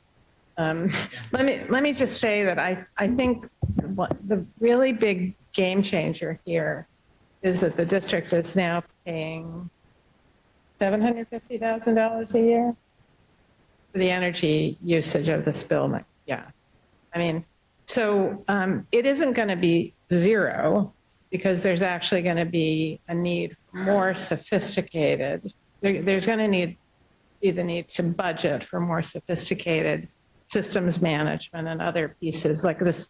Right now, the building's a very unsophisticated building, the existing building. But I would say that we understand, the team understands that right now Salem's spending the district is spending a rather small amount of money on maintenance, and that is going to increase. But it is that savings on energy, I would argue, that's going to be where the ability to sort of fund maintenance in the future. So it's sort of an investment in the sustainability of the district, I would call it. Can I say that fairly? We have added more custodial support in the district over the last few years. And I think, I mean, to the point here, we spend so much money on just the maintenance and the energy costs that we'll be able to pour, the savings, a lot of it will go back to the maintenance of the facility. The other thing I've said publicly is we're trying to tighten up our portfolio as a school district. We run a lot of buildings. We obviously just made a decision, merge two buildings. Ultimately, I'd like to see Salem, the next time we get in the MSBA pipeline, it's to build a bigger elementary school. We've said this publicly, where we can do some consolidation over time. Given the number of students, even though our enrollment has grown a little bit, but given what we forecast, I think we're running too many buildings for the number of students we have. So lay out 25 years from now, we should have a smaller portfolio of schools, more energy efficient schools, and we'd be able to put more money into the maintenance and the upkeep of the facilities down the road. Same thing. I'll just be super quick.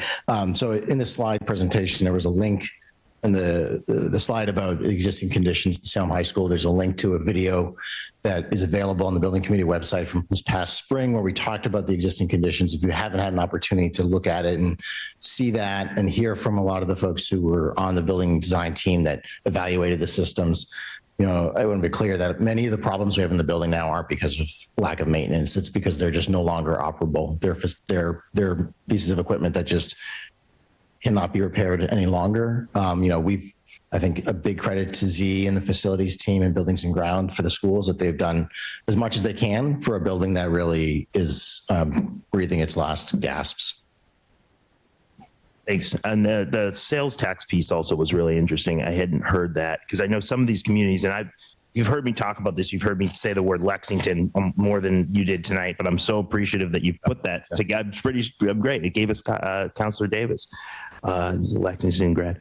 But I do appreciate that you were talking about that because it is a large project that has a lower debt service because of things like capital stabilization funds using their much higher CPA, which they do at 3%, pouring a lot of their other resources in. So looking at other ways to really get this down, I really appreciate that. So hopefully we'll look at those and address those as a council and with the mayor's office the next couple of years. Absolutely. And I think Lexington, not to speak for them, but they almost have to because their reimbursement rate is so low from the MSBA. They have to find other ways to kind of mitigate the tax impact.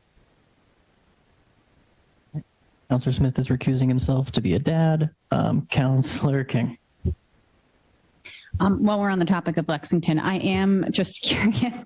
I just want to understand partially for the folks that are just watching on Zoom also, the 17% reimbursement rate for Lexington. Can you just talk a little bit more about like why it is so low for them? Like, is it because so many things are excluded from what's reimbursable for them? So, I mean, the way the MSBA does the reimbursement, I just want to say I've worked on projects where people got, really angry, particularly in poor communities, they weren't getting more, but it's sort of useful to understand the mechanism. So the core mechanism is that the MSBA, and they look at this, I think, biannually, they establish what amounts to a poverty rate. It's what they call the base reimbursement rate. So Salem's base reimbursement rate is actually pretty high. It's just under 80%, 78.9 or something like that. Lexington's base reimbursement rate is way lower. So then the mechanism is then they sort of look at everything you're doing and they say, we'll pay for that. We'll pay, so take the building square footage. They're going to pay for $625 of 1,000, and they're going to apply the reimbursement rate to the amount they'll pay, right? So 625, 79.8%. And so that's why they can say, without crossing their fingers behind the back, we're giving you 78.9% reimbursement, but I think what's more important to talk about is the effective reimbursement rate. So you take what's included, what's not excluded, 625, then you do the reimbursement calculation. So now imagine you're in a community like Lexington. I should know because there's a member of our office who's on the building committee and I could find out.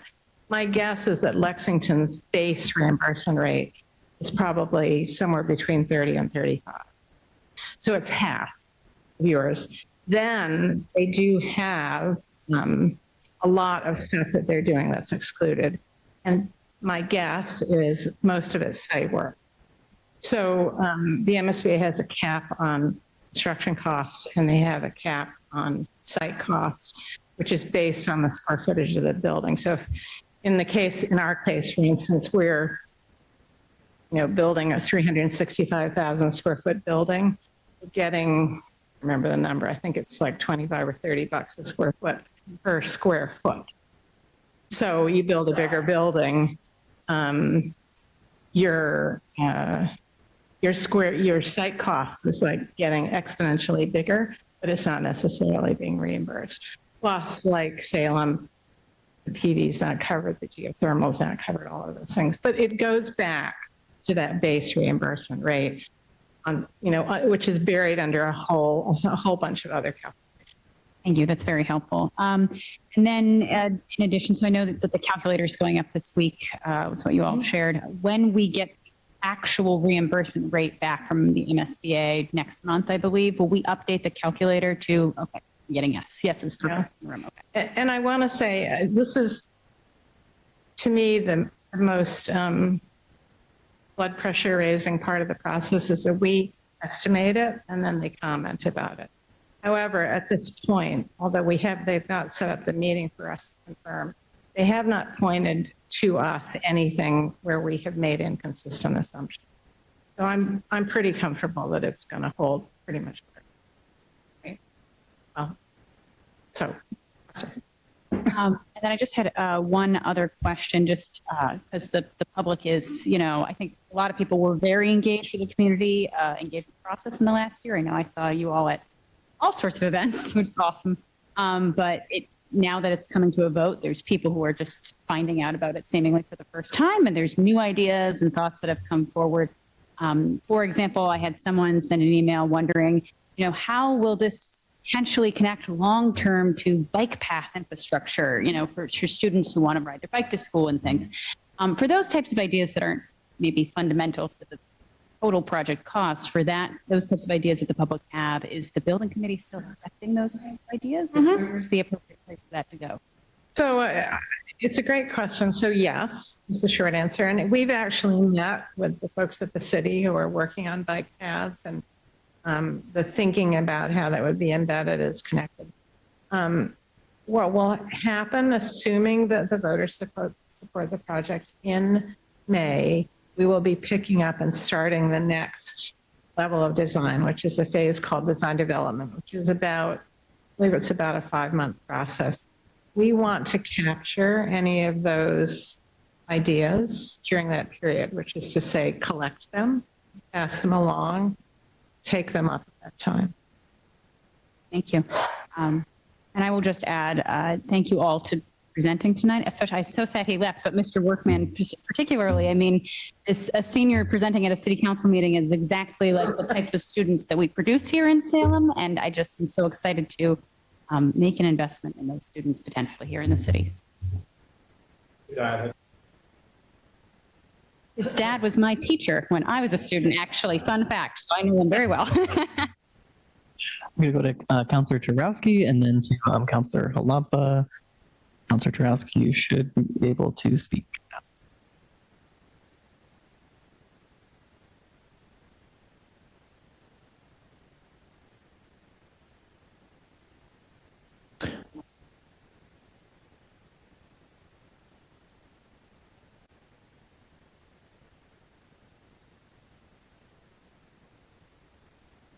Councillor Tarowski, we can't hear you yet. Just make sure you're unmuted. We should be able to hear you.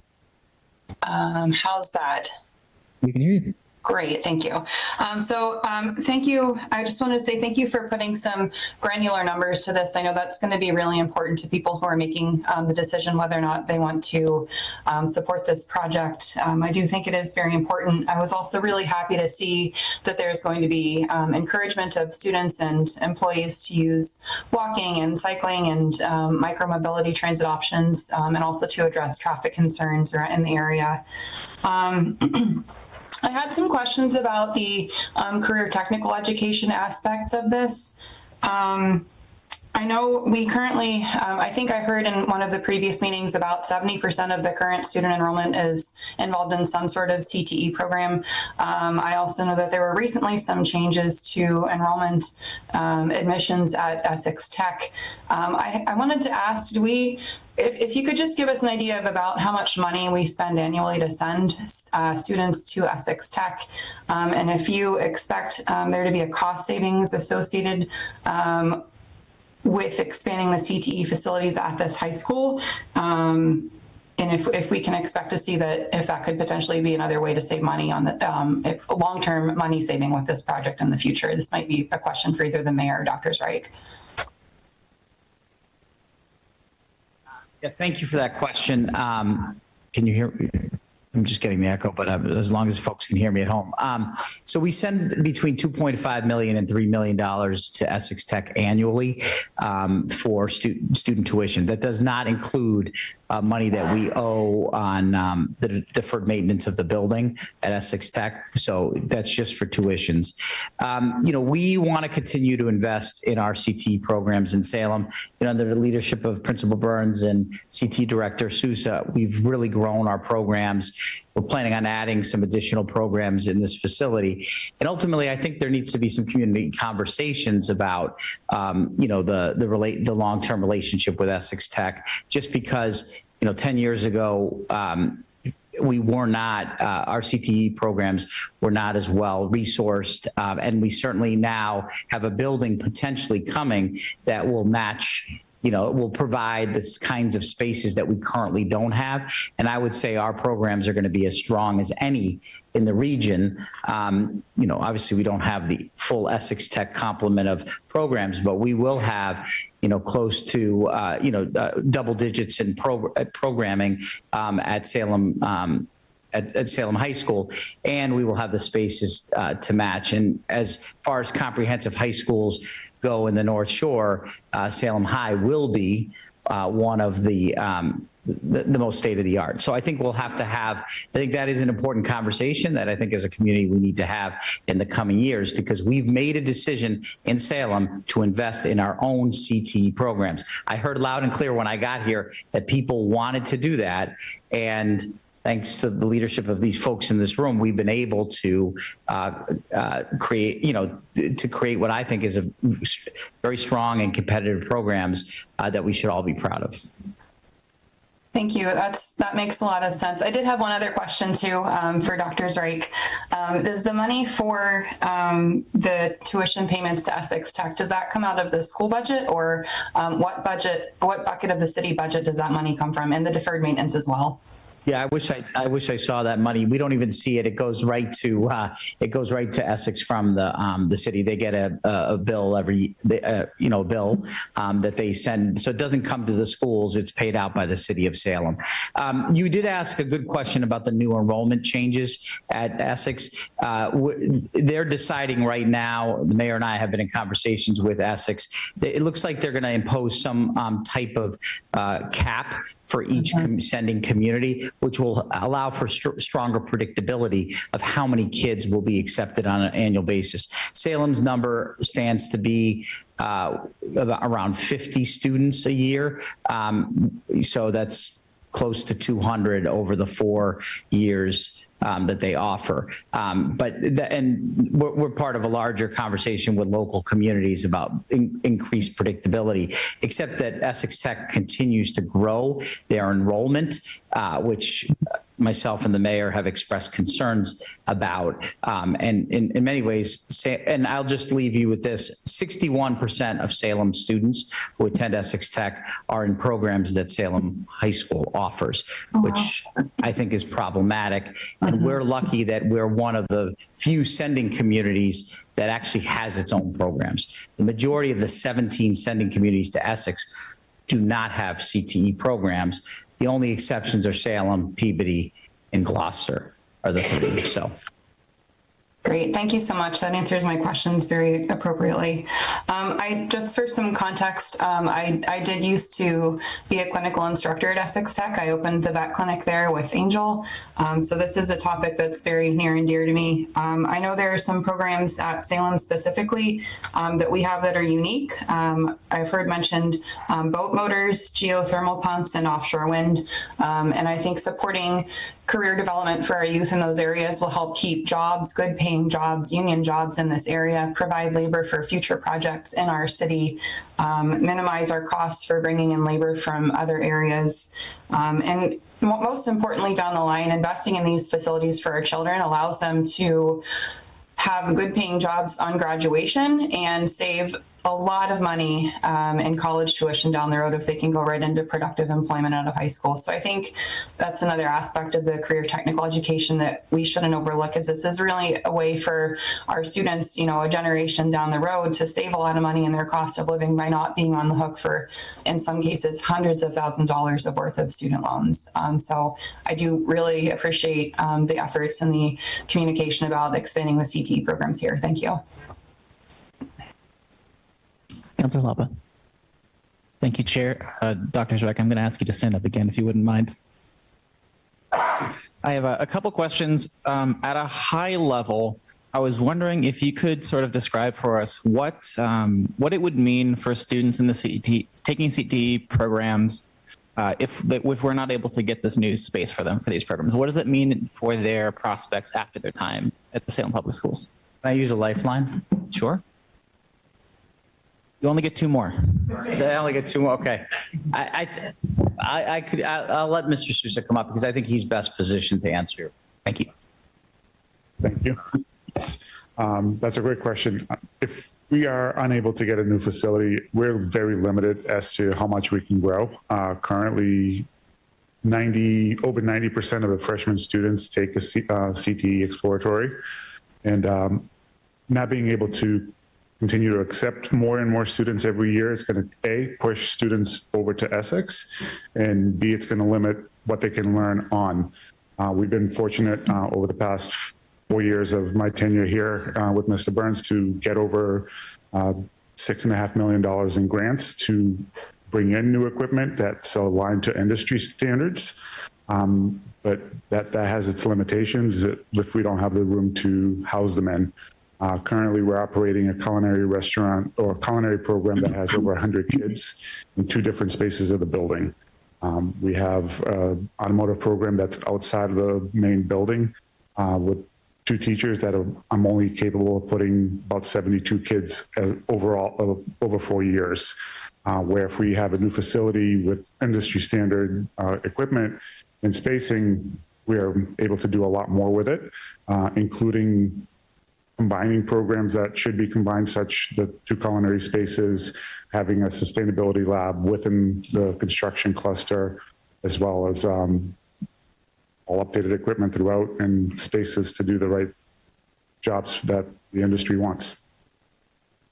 Thank you. You're welcome. Sort of pivoting to a different area, you had mentioned accreditation earlier, and I was wondering if you could speak to the impact on our students if we lose our accreditation and what that means for the value of a degree from Salem High School when they're looking at future prospects. Yeah, I mean, I think we had a recent conversation. Actually, school committee member Cornell and I did speak to NEASC about that recently. I think it is it's something that it is something that as a community you want to be able to say that your school is accredited. Colleges would have to know that the school was not accredited, and they would be aware of that. In the end of the day, I don't know what that would necessarily do. You want to come up? I'll ask school committee Cornell, because for her day job, she does work around college acceptance. Do you want to take that? Or? For our students, it would mean that their degrees are basically worthless. So they would possibly not be able to get federal loans. They would not be able to get smaller state loans. They might not be able to get merit aid from the colleges to which they have applied. So it would really limit the kinds of colleges that our students could apply to. And we also have some questions about what that would mean for our relationships. Community college is free for our students. We have some joint programs with Salem State right now. So the impact on our students would be tremendous.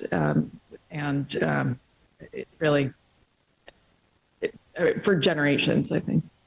Yeah, the other thing, thank you, that I'd add to that is not to mention, for families moving into the community, the idea that they would be coming to a city or a town that does not have an accredited high school, that does not sell itself well, to say that our high school lost its accreditation because of the facilities.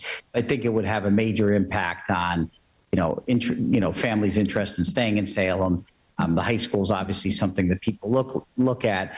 We're very proud that the reputation of Salem High School has improved tremendously in the last few years, and I'd love to see the building match what's happening inside the school. Another lifeline. It's your last one. I just wanted to add one more thing because community members have asked me about this as well. So if, as I think Dr. Zweig said earlier, if it's a no vote in May, Principal Burns will have to talk to the accrediting body, and then we enter right into the deaccreditation process, which is long and slow. Nobody wants to deaccredit a high school, but we will be right in it. So then the city will be forced to demonstrate how you will support upgrades in the next, in the coming years and decades to the building to prevent us from entering into that situation. So I just wanted to. So correct me if I say anything wrong here. I think what I've just heard is that if the city does nothing and we lose our accreditation, we risk new families not moving to Salem. We risk degrees being, we're effectively destroying the future prospects for college in particular for our students. And on the CTE side, that's also a sort of a path that we have not allowed our students to have. And we'd probably be losing more money to Essex Tech. Is that correct? I think you nailed it. Just bring you on the road show. You got it down pretty well. I think that's all of my questions for you, Dr. Zweig. Thank you. Thank you. And I appreciate the patience of everyone here and my colleagues. I'm a new counselor, so this process is not new for me because I've been following it, but now I have a microphone. So a couple of quick questions here. I did have a question about energy savings due to the photovoltaic and the geothermal. Was that about $1 million a year, I think is what I heard in savings?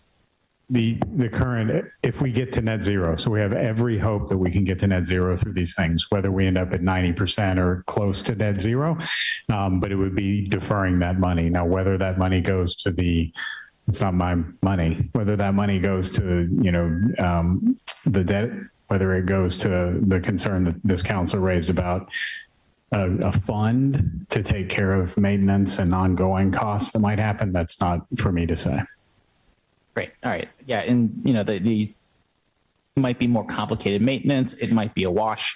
My understanding was, if I'm correct, is that those, the energy savings pieces there, the green energy is not included in the reimbursement, right? Correct. But I think I heard we may be able to get a mass save reimbursement for that. Correct. 3 million, I think. Okay. All right. I'm going to pivot to some finance questions. Actually, before I do that, on the MSBA, I was wondering if someone could speak to the timing here. I've heard from a few folks there's a bit of discomfort around the fact that we were voting on a bond prior to knowing what the full reimbursement is. And I was wondering if anyone could speak to why this is the process and why this is the timing that we have right now. I'll let Margaret do it. I guess the MSBA vote is in February, and we're trying to get on the May cycle with you guys. Yeah. Can someone remind me the date of the vote? No, the vote, the bond vote. Seth? Arna. So we had hoped we would get confirmation from the MSBA before this time, but as I mentioned earlier, I think that we haven't heard anything from the MSBA that points to it being significantly different from the estimate. So I think it would have been much better if we had that confirmed, but I think the decision was to kind of move in this path because that would allows everybody here to sort of turn around and know that the project has the backing of council. I think that's the thing. Now, is that normally the requirement for this process, or is that just sort of how it fell this time around? I mean, sometimes the bond vote is actually after the local vote. And sometimes the local vote is before the MSBA vote. I mean, it's very much about sort of the timing of the whole thing in any given community. It's sort of like a set of chess pieces you have to kind of optimize.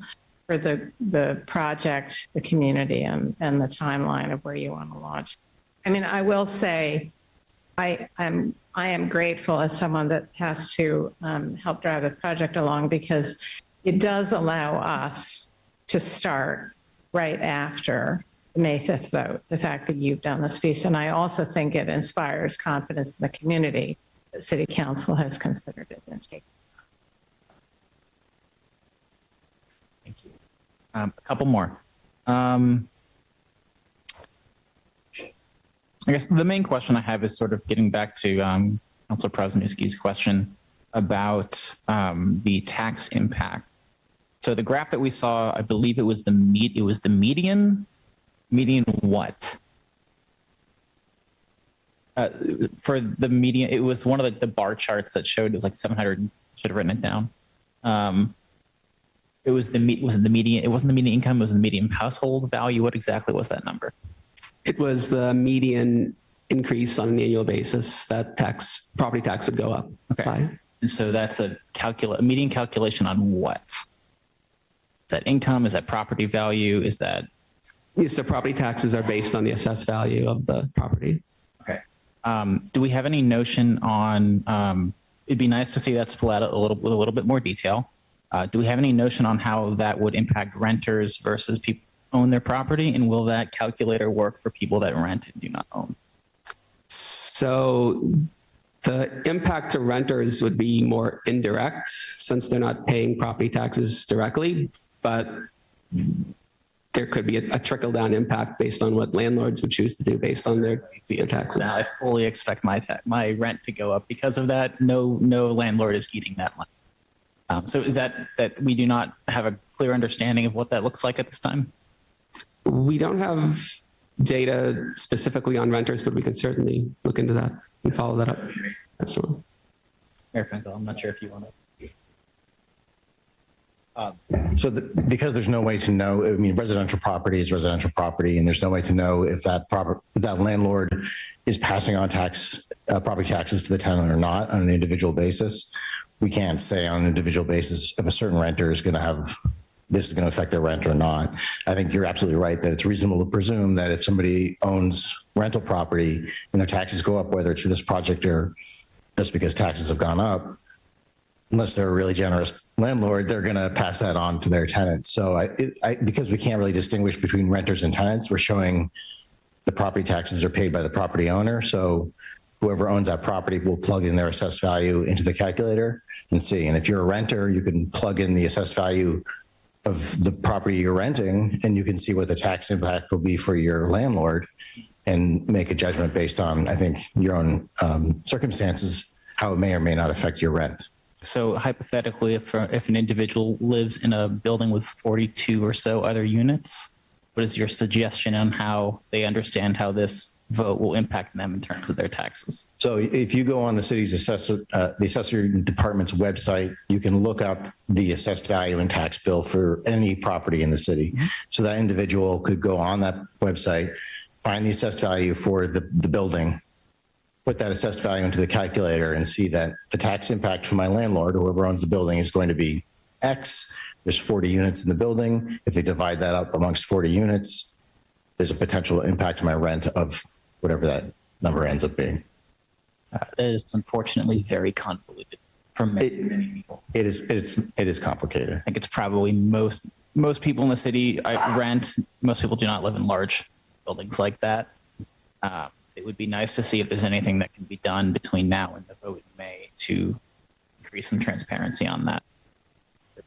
I think that would go a long way to alleviating some concerns. I think that's all I got. Thank you. Mr. Chair. Just one other thing on that piece. So on the tax calculator tool, there will be a link to the assessor data available. That way folks can find all that information in one place. Thank you. Thank you. I'm going to go to Councilor Merkel and then Councilor Flynn. First, just wanted to echo and say my appreciation for Councilor Jalapa's bringing renters into the conversation. As a renter, very much appreciated. Yeah, I think in addition to seeing more transparency, I think just, kind of a note to think about for us on the council and for folks on the city side. I think certainly a sense of urgency and renewed urgency around, I think, affordability and renter protection specifically is really I would love to see that attached to this. I think that, in the past, there's been conversations and talk about right to counsel, just cause for evictions. I think expanding Laura Stewart's role in the neighborhood stability, as the neighborhood stability coordinator, seeing that kind of grow. I think, seeing those kinds of efforts kind of go in tandem with something like this, knowing that this is, of course, something that's there. I'm hearing a lot of support for this. I think that the kind of renter angle is something that we've got to also be careful about. Councilor Merkel. Thank you, Chair Davis. And not being a member of the committee, I don't have any questions because the information presented tonight has been really impressive, really thorough, and really gave everyone a really clear picture of the details on everything involved in this. I wanted to comment on two things that really impressed me. One is, the focus on being a green building, energy efficiency, not only the savings, but just what that says to the students, the respect and pride they can take in their building. It's just very far reaching. What's being put in place as far as the energy efficiency of this. And also, I really appreciate all the focus on the CTE and the music and the arts that went into this design and the thought process for the new building. I went to a conventional public high school in the late 70s. I was not a conventional learner, and I was not a successful student. And going to a school like this would have been incredibly beneficial to me. Incredibly. I've already been so impressed with the CTE program at the high school. I was like, I would have loved this class. I would have loved this opportunity. It would have been a game changer for me. And now you'll have the building, to back up your efforts. I think it's going to better serve the students, your students, and the educators as well. So I just wanted to make those points of appreciation. And thank you all for this tonight. Councilor Flynn? Thank you, Chair. I'd also like to thank everyone's hard work. You all did an excellent presentation. I'd like to echo the good Ward 2 Councilor comment about I really would have liked to seen a PLA in this, but I just wanted to put that on record. Two quick questions. For the architect design, these final plans, have they been shown to the police chief and the fire chief for any recommendations that they might have on the fire or police side for their safety that would go into the future?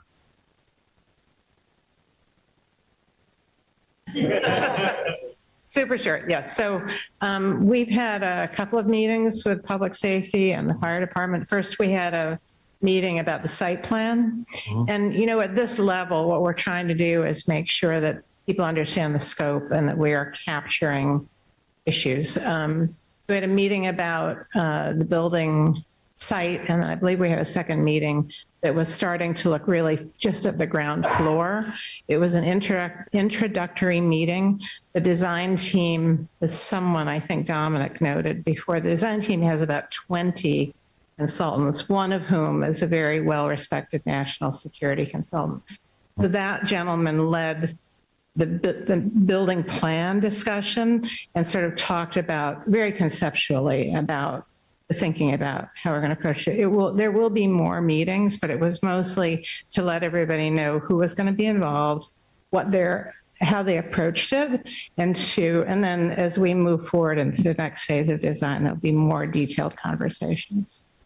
Okay. Beside the consultant, our police chief, has he had any input or any suggestions what he'd like to see? No, I mean, it hasn't been to the level of, actually, I'll give you. Yeah, She's our or the SROs. Sorry, could you repeat that, Mike, Dr. Strick? Oh, I'm sorry. So I know there was a meeting with our SROs and Sergeant Sano, who is a high-level officer is very, we talk all the time about the supports in the schools. And she has had an opportunity to weigh in already. There'll be more conversations coming around once we get, hopefully we get the support of the community and then more details. This is a big aspect of having a new school is safety. We have predictably a lot of challenges with the current facility in terms of trying to when we have events to keep buildings secure. We have Lynn Mullen leads that for the high school, and she can tell you how difficult it is when there's athletic events, and we don't have the state of the art safety systems there that we will have in a brand new facility. And so Sergeant Sano, who is our point person, will weigh heavily in these conversations moving forward. The same with Chief Dion and our fire prevention. Have they been involved yet? There was one meeting already that they've had with the safety person, at least one that I am aware of. And I think I see Lynn nodding her head already happening. So yes. Excellent. Let me give you one example of the things that we started discussing in that meeting, but which are no means settled, which is the issue that superintendent is mentioning about sort of people coming in and out of the building. So we're going to have card readers, right? Kids swiping into the main door. So we started to get into the question of so if kids want to go out to the back of the building or out to the front of the building, do they swipe to go out and swipe to come back in the same door? I mean, there's a lot of different ways to think about it, and by no means settled. But what we did in that first meeting was kind of go through the different aspects of security design and say, we want you to start thinking about this, and then we'll come back in the next phase and really get more granular about how those things will work. Safety's number one, obviously. Safety's number one. This is the future of Salem, this school for the next 56 years. Yeah, exactly. No, it was a great group of people that participated. Glad they're involved. One other question. I don't know if you would know this data, but speaking about the academic renovation about 19 years ago, I actually got to see a lot of that as a firefighter doing work inside the building. Back then, did they bring the building up to code? I would say yes, for the part of the building where they did the renovation. So, I mean, the way the building code works is, once you hit certain triggers, you have to bring everything up to code. So my impression of the building is that the side where the academic renovation was done is pretty close to code, but the CTE, I'm going to call the CTE athletic side, not so much. And then, of course, the codes have changed in the meantime. The seismic code has changed. Probably most importantly, the sprinkler code has changed. So now, you would have a different approach to how you did some of those things. And frankly, the biggest thing that's changed is the energy code. Right. So that has a huge impact on the society. It had a huge impact on the cost of the renovation and ad reno versions, because to bring an existing building up to the current energy code, which is very onerous in I shouldn't say onerous, has a very high level in Massachusetts. That gets quite expensive in terms of the improvements you have to make to the building envelope. Okay. It's not sure.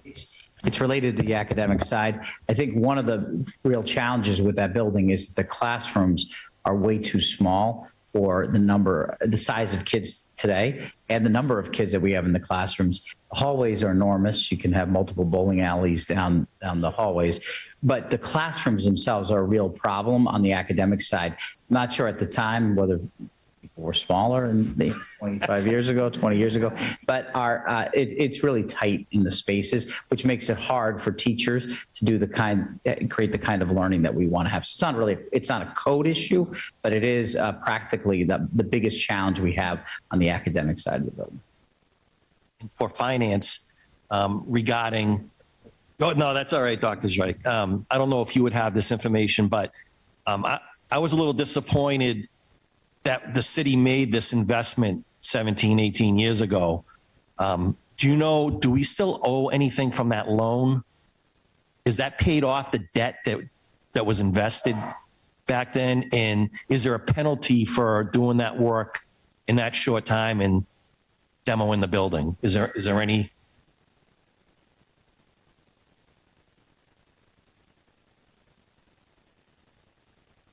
So this actually has come up in our interaction with the MSBA because they have, I'm not sure they call this, but we call it a clawback program, which is if you spend money, for instance, if you replace a roof on a building and then you're like, yeah, we're going to tear that building down.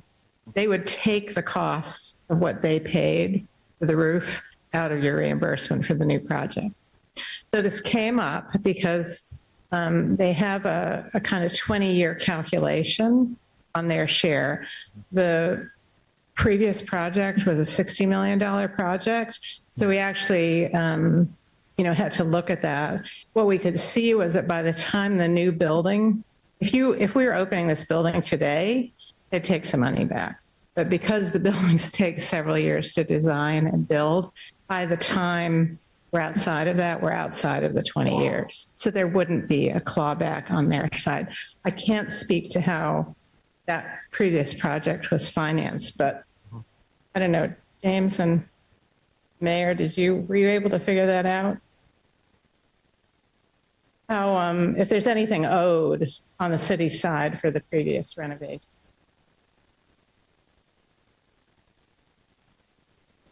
We can get you confirmation on it. I just pulled up the last debt sheets from the fiscal year 2026 budget, and we had a $12,000 payment on that project. So there may still be some payments left on it.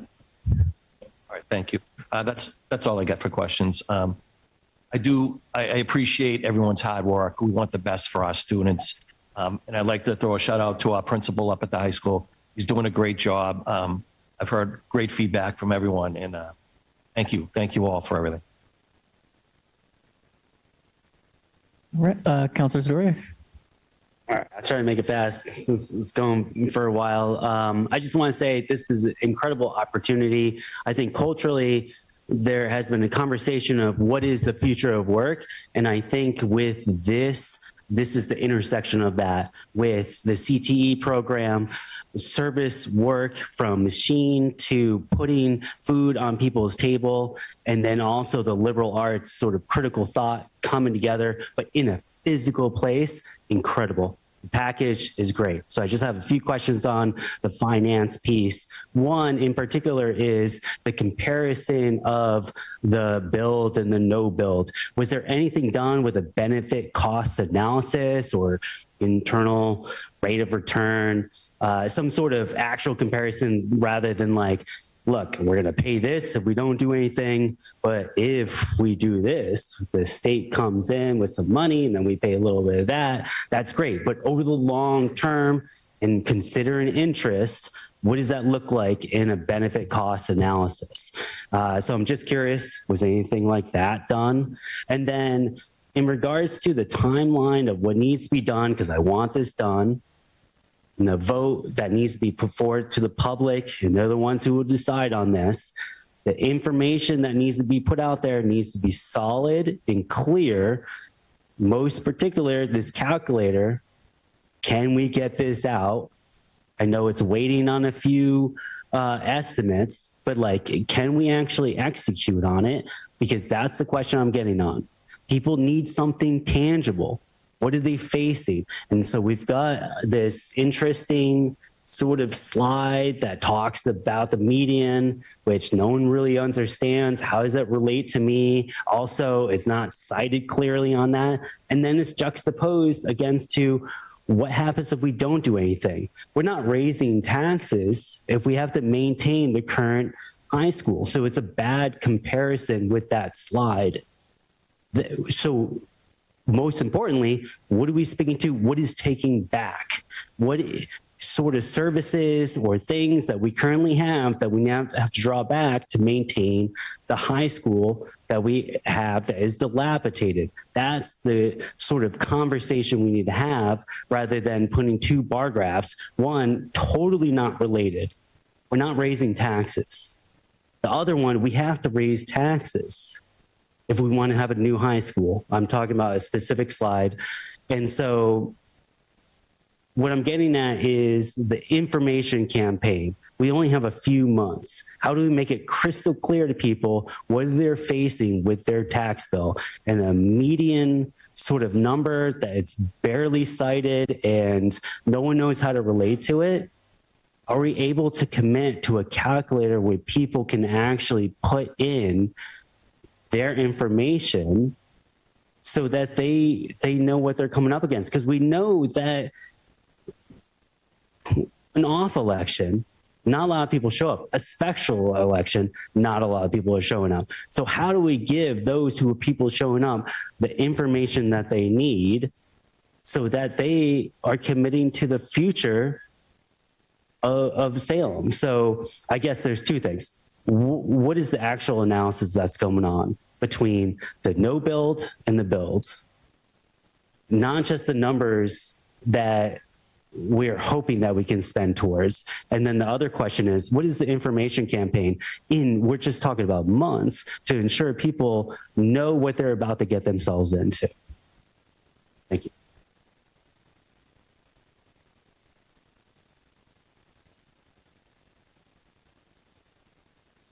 Thanks to you, Mr. Chair. So I'll let James speak to the process by which the analysis was done on the tax implications for the different scenarios. Taxes will go up, yes or no. The question is whether they're going up to pay for a new building or going up to pay for code renovation to avoid a loss of accreditation. So you referenced the median tax implications, that chart. The other chart that I think is also important is the one that followed immediately after, which shows the total cost of interest plus construction escalation over 30 years for the new construction to the taxpayers versus the code renovation without the $200 million state grant, which is knocking on $1 billion. So the very last slide of that presentation really lays out, I think, the pros and cons of that we share about advancing the project or not advancing the project. It's about the energy savings or not the energy savings, athletic facilities or not the athletic facilities, the CTE accommodations or not accommodating the growth in CTE.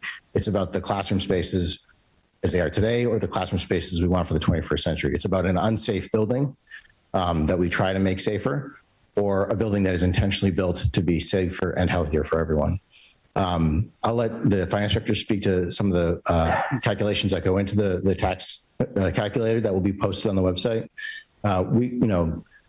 As I think as the co-chair Nate Bryant said at the beginning of this meeting, we've been a pretty aggressive in the public information efforts that have been going on through the course of this process to this date.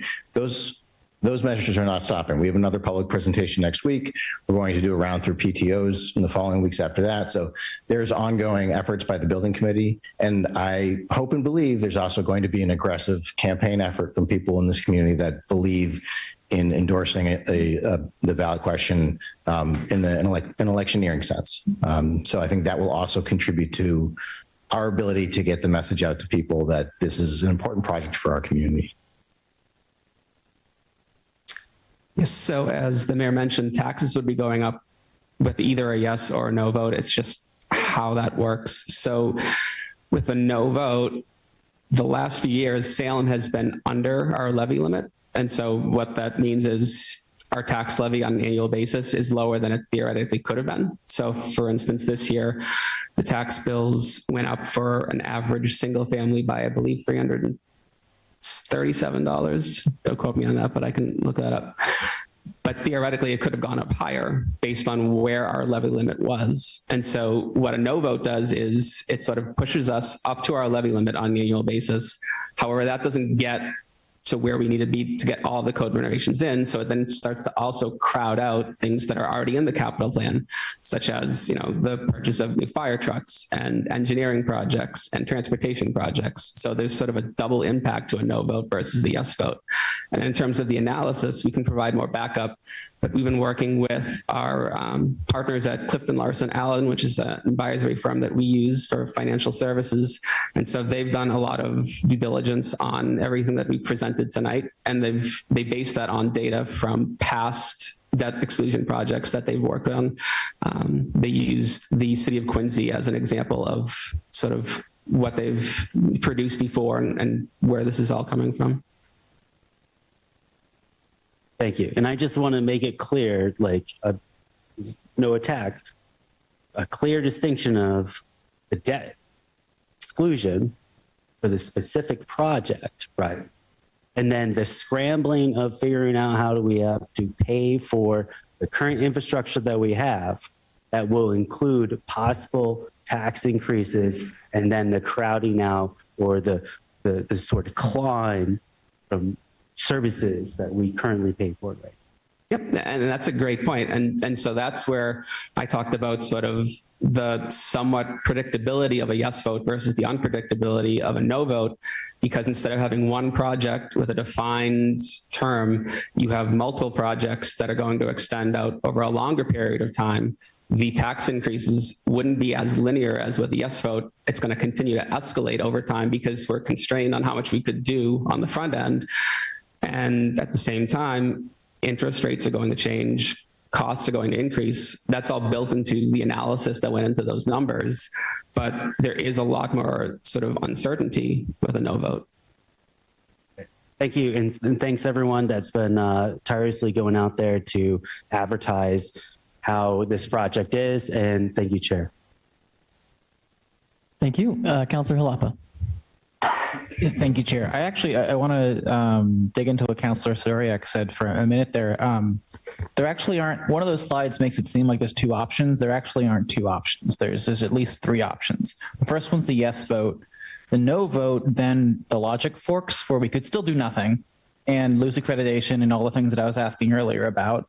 I think it would be prudent to try to find a way to quantify some of that and understand like what are those externalities and like what does that mean for the community in the long term? Because even if this thing does not get passed and it gets voted down, people are still going to not like the idea of that happening, right? And so I think it's important to have that information of, look, this could be one vote, this could be multiple votes, and if we do nothing, what is the actual long-term impact on that on our community? And to that extent, also, what is the long-term benefit of some of this? I think quantifying some of this and having people have a better understanding of what this means for them in the long term, especially people that don't necessarily have students in the system, that would be great. And again, having an understanding of how this impacts renters would be lovely. Thank you. Before we go to public comment, anything else? Oh, I'm sorry, Councilor Merkel. Thank you, Chair Davis, not being a member of the committee. Very quickly, a quick question or a suggestion. I have seen the roadshow several times at neighborhood associations, the farmers market, Mac Park, and I was wondering if you're putting the future dates of your presentations out in the public on the website. So if people ask, oh, you know, there's been a lot of, you know, presentations, how do you find out when the next one is or where they are? So I just had that thought, if they're going to be up there and we could direct people to the website for when your next roadshow is. Through you, Mr. Chair. So most of the more recent ones we've been doing have been at the invitation of an existing organization. So it's a neighborhood association or a PCO, you know, the Salem Chamber or Rotary. So it's not been like a public thing that we would invite other people to somebody else's meeting. There have been public forum presentations really early on in the process that were part of the roadshow that were advertised. I expect, especially as part of the design development phase, we'll be doing more of those. And those will be promoted on both the city's website and the building committee's website. Your follow-up? Thank you, Chair. So back to your original point, it's a good idea to suggest for organizations that they request one. Yeah, we're happy to go anywhere and talk to anyone. Okay, thank you. Council Prezinski.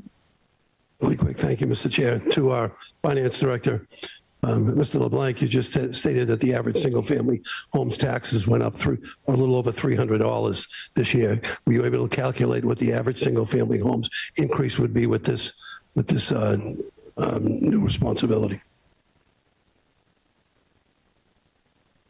Yes, so the average increase would be $873 for an average single family home. Just the caveat there is all the information in the slide deck were median data instead of average. So if we were to make that apples to apples, that number would be slightly lower than the 873, and we can come up with that. Thank you. And soon the public will be able to see individually with the new link calculator as to their exact responsibility. And that is going to be going up shortly? Yes, this week. Thank you. Councilor Zadorek. I just have one quick question. So I think there's a lot of confusion out there in the public of, so this is a debt exclusion for a specific project for the length of the project's sort of time they have to pay for. So is that every year for how many years? 800 for how long?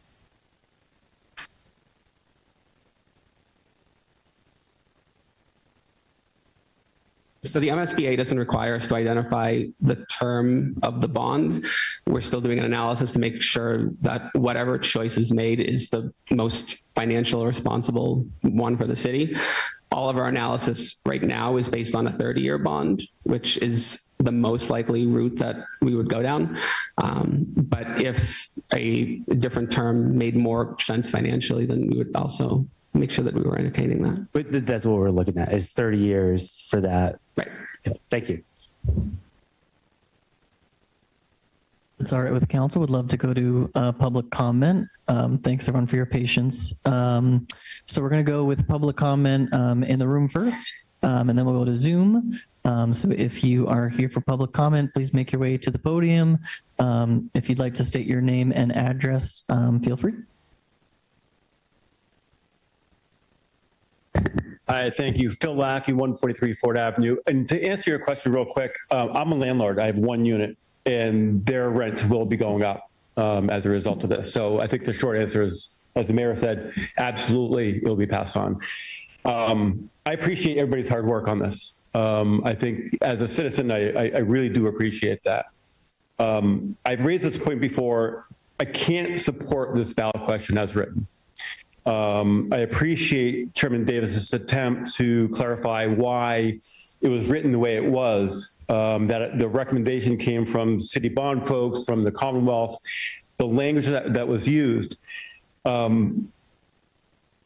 are no assurances where the burden of the tax increase will come from. It's my opinion the city really favors business over its residents. The way one example of this is from fiscal 2025 to 2026, residential tax rate dropped 4.9%. The residential assessment increased 11.34%. The commercial rate dropped 3.2%, but the commercial assessment increased about 8%. While the city may have dropped the residential rate by a higher percentage, they raised the values by a higher percentage.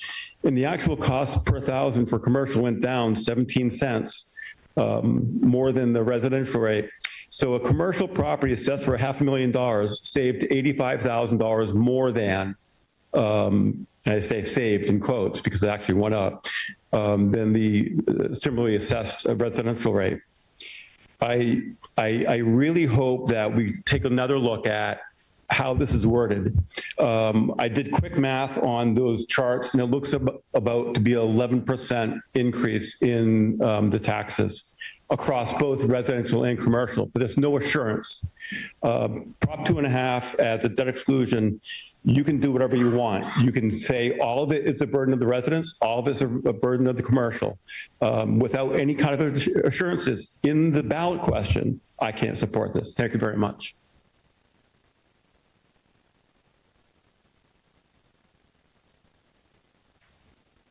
Linda Ferraresso, 67 Aurora Lane.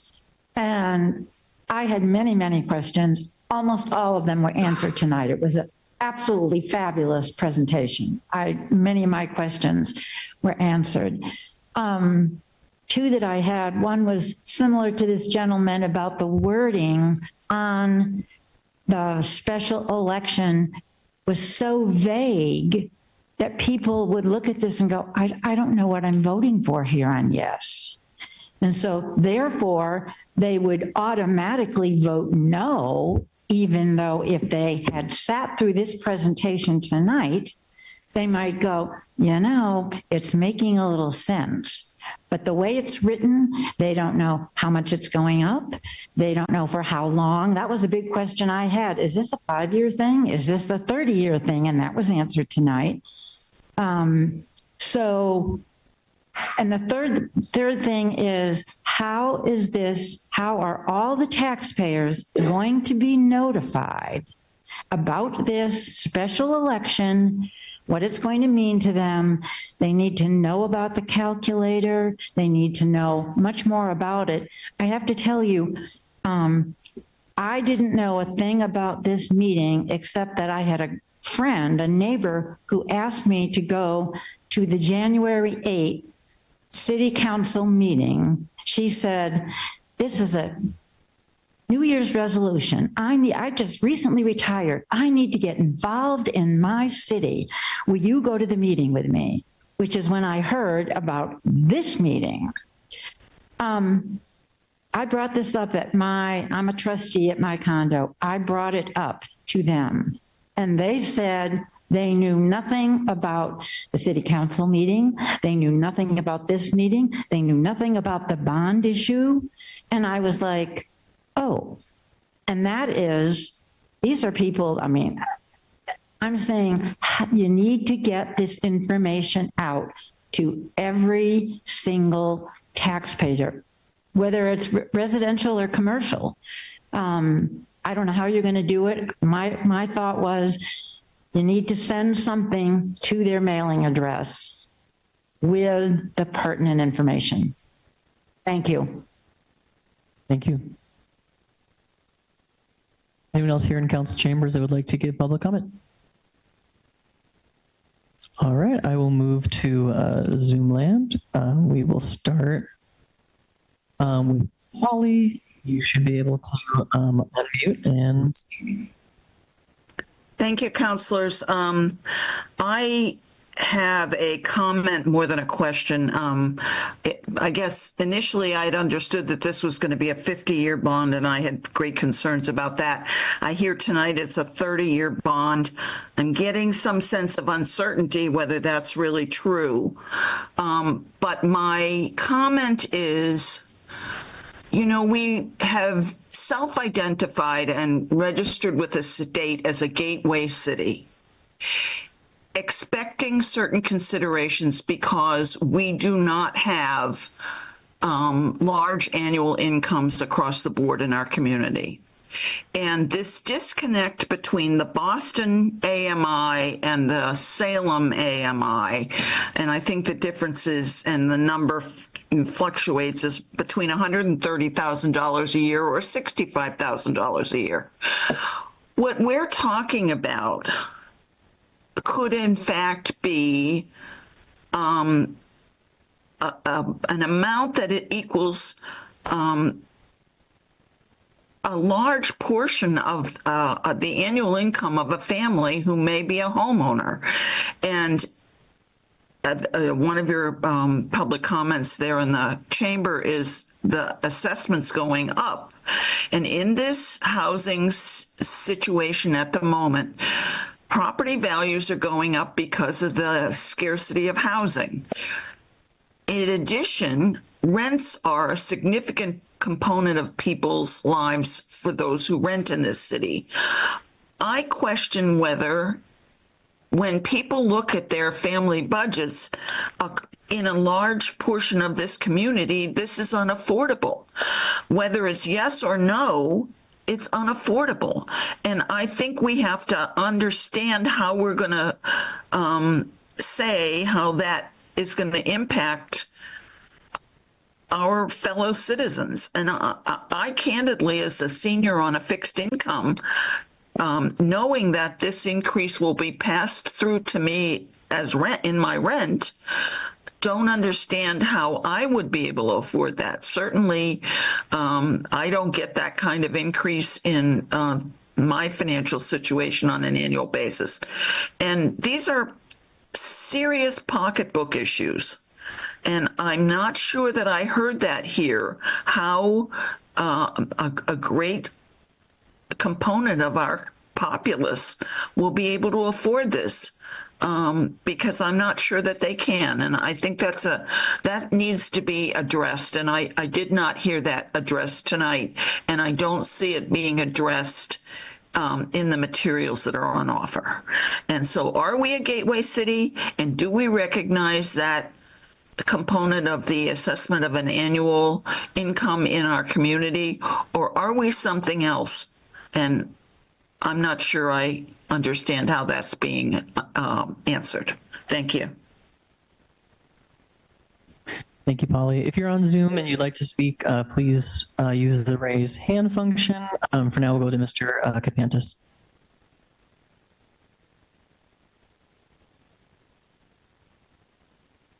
You should be able to speak now. Thank you. Good evening. Steve Kapantis, 23 Wisteria Street, Salem, Mass. First, thanks for the presentation. Appreciate it. Some great data in there. Next, first I want to represent class of 86 out of this high school. I put 2 out of 3 of my children through Salem High School. My 2 oldest were class of 16 and 18. And then when my youngest went to school, we made a decision to send him in private school. Part of that decision was made due to the condition of the facilities and the things that they had to offer there. If you had asked me 30 years ago to increase my tax and pay that, I would have certainly done that. It would have cost me a lot less than 7 years at private school. That said, I have some questions here because all of the financial data that was put forth tonight was based on a bond of $249 million, $250 million. We'll use round numbers. But what's before you is not a bond for $250 million. It is a bond for $450 million. Right. And there's no contingency that if the state comes back and says you get $0, that this won't go forward at that $450 million, which means the total cost to the residents is going to be $900 million once you factor in the interest over 30 years. And I'm thankful that the finance director put that number up tonight, the $454 million as a total cost. I think we need to be clear about that. We shouldn't be putting forth data. We need to show all of the data. What is it going to cost us? As far as the tax bill, the question was asked, I think it was by Councilor Brosnewski. He stated that the average single-family tax bill went up $324. What would that mean? And the response was, it would mean another $800. That's not the total increase, $800, right? That's $800 to cover the debt exclusion plus the increase of the $300. So if we look last year, that means to this that it would have cost the taxpayers $1,100, not $300.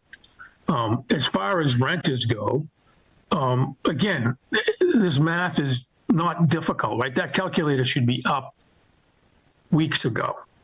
So if I look at my 3-family home that has a value of $1 million and using the 11% increase that he showed on the average thing, that means I have to, in addition to any other increases, it would be an additional $1,100 a year. So if I take 1,100, divide by 3 people, it's 360, and then take that 360, divide by 12, that's $30 a month additional in rent to each renter. But that's not inclusive of other increases that have gone up. So, look, I want a new high school. I think our kids deserve it. I think our future deserves it. I think our city, our community deserves it. The fact that it's a debt exclusion, I'm in favor of that. I like that and would vote in favor of it. But again, we need to change the language in this. I mean, you're voting for $450 million with no contingency. You have a clause in there that it'll be reduced by what the state gives you.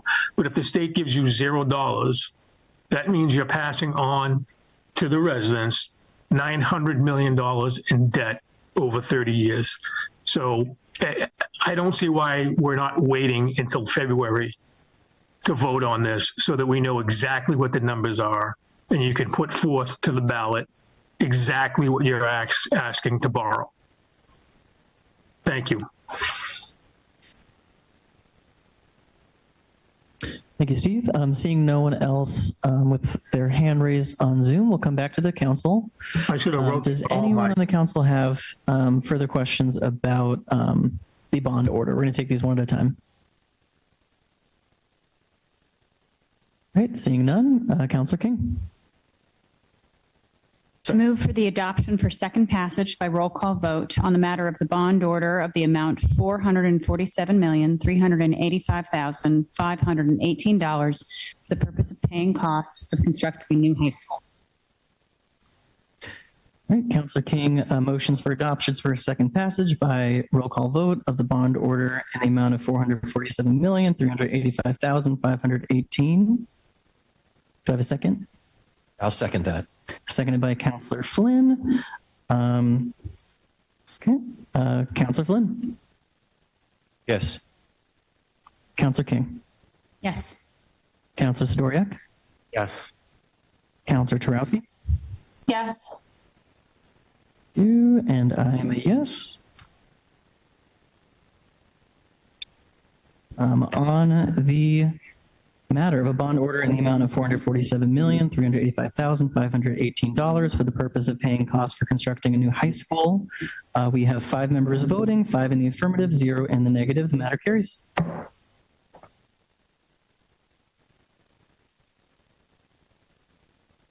Okay, any further questions when it comes to the election order for special election on May 5th? Councilor King. I move for adoption by roll call vote on the matter of the municipal election on May 5th, 2026, outlining the ballot question and language. Councilor King motions for adoption for a roll call vote on the matter of an election order for a special election on May 5th. I'll second that. Seconded by Councilor Flynn. Councilor Flynn. Yes. Councilor King. Yes. Councilor Storiak. Councilor Tarowski. Yes. And I'm also a yes.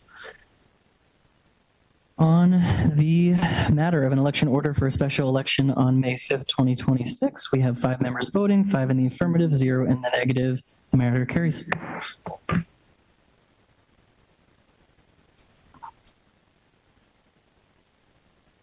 All right, any further comments, questions, discussion on the appropriation? Councilor King.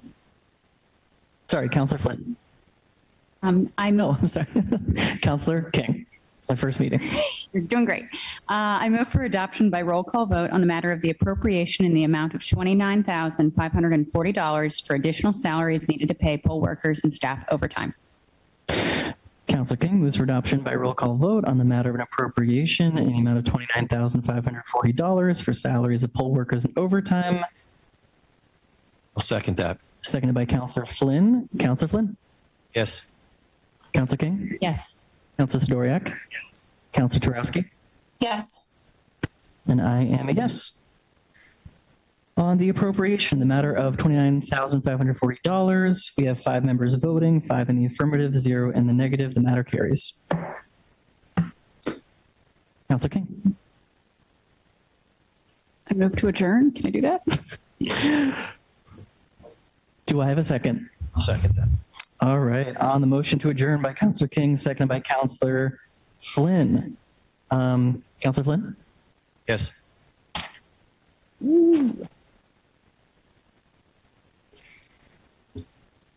Sorry, no, we all want to go home. Councilor King? Yes. Councilor Storiak? Yes. Councilor Tarowski? Yes. And I am a yes. We are adjourned.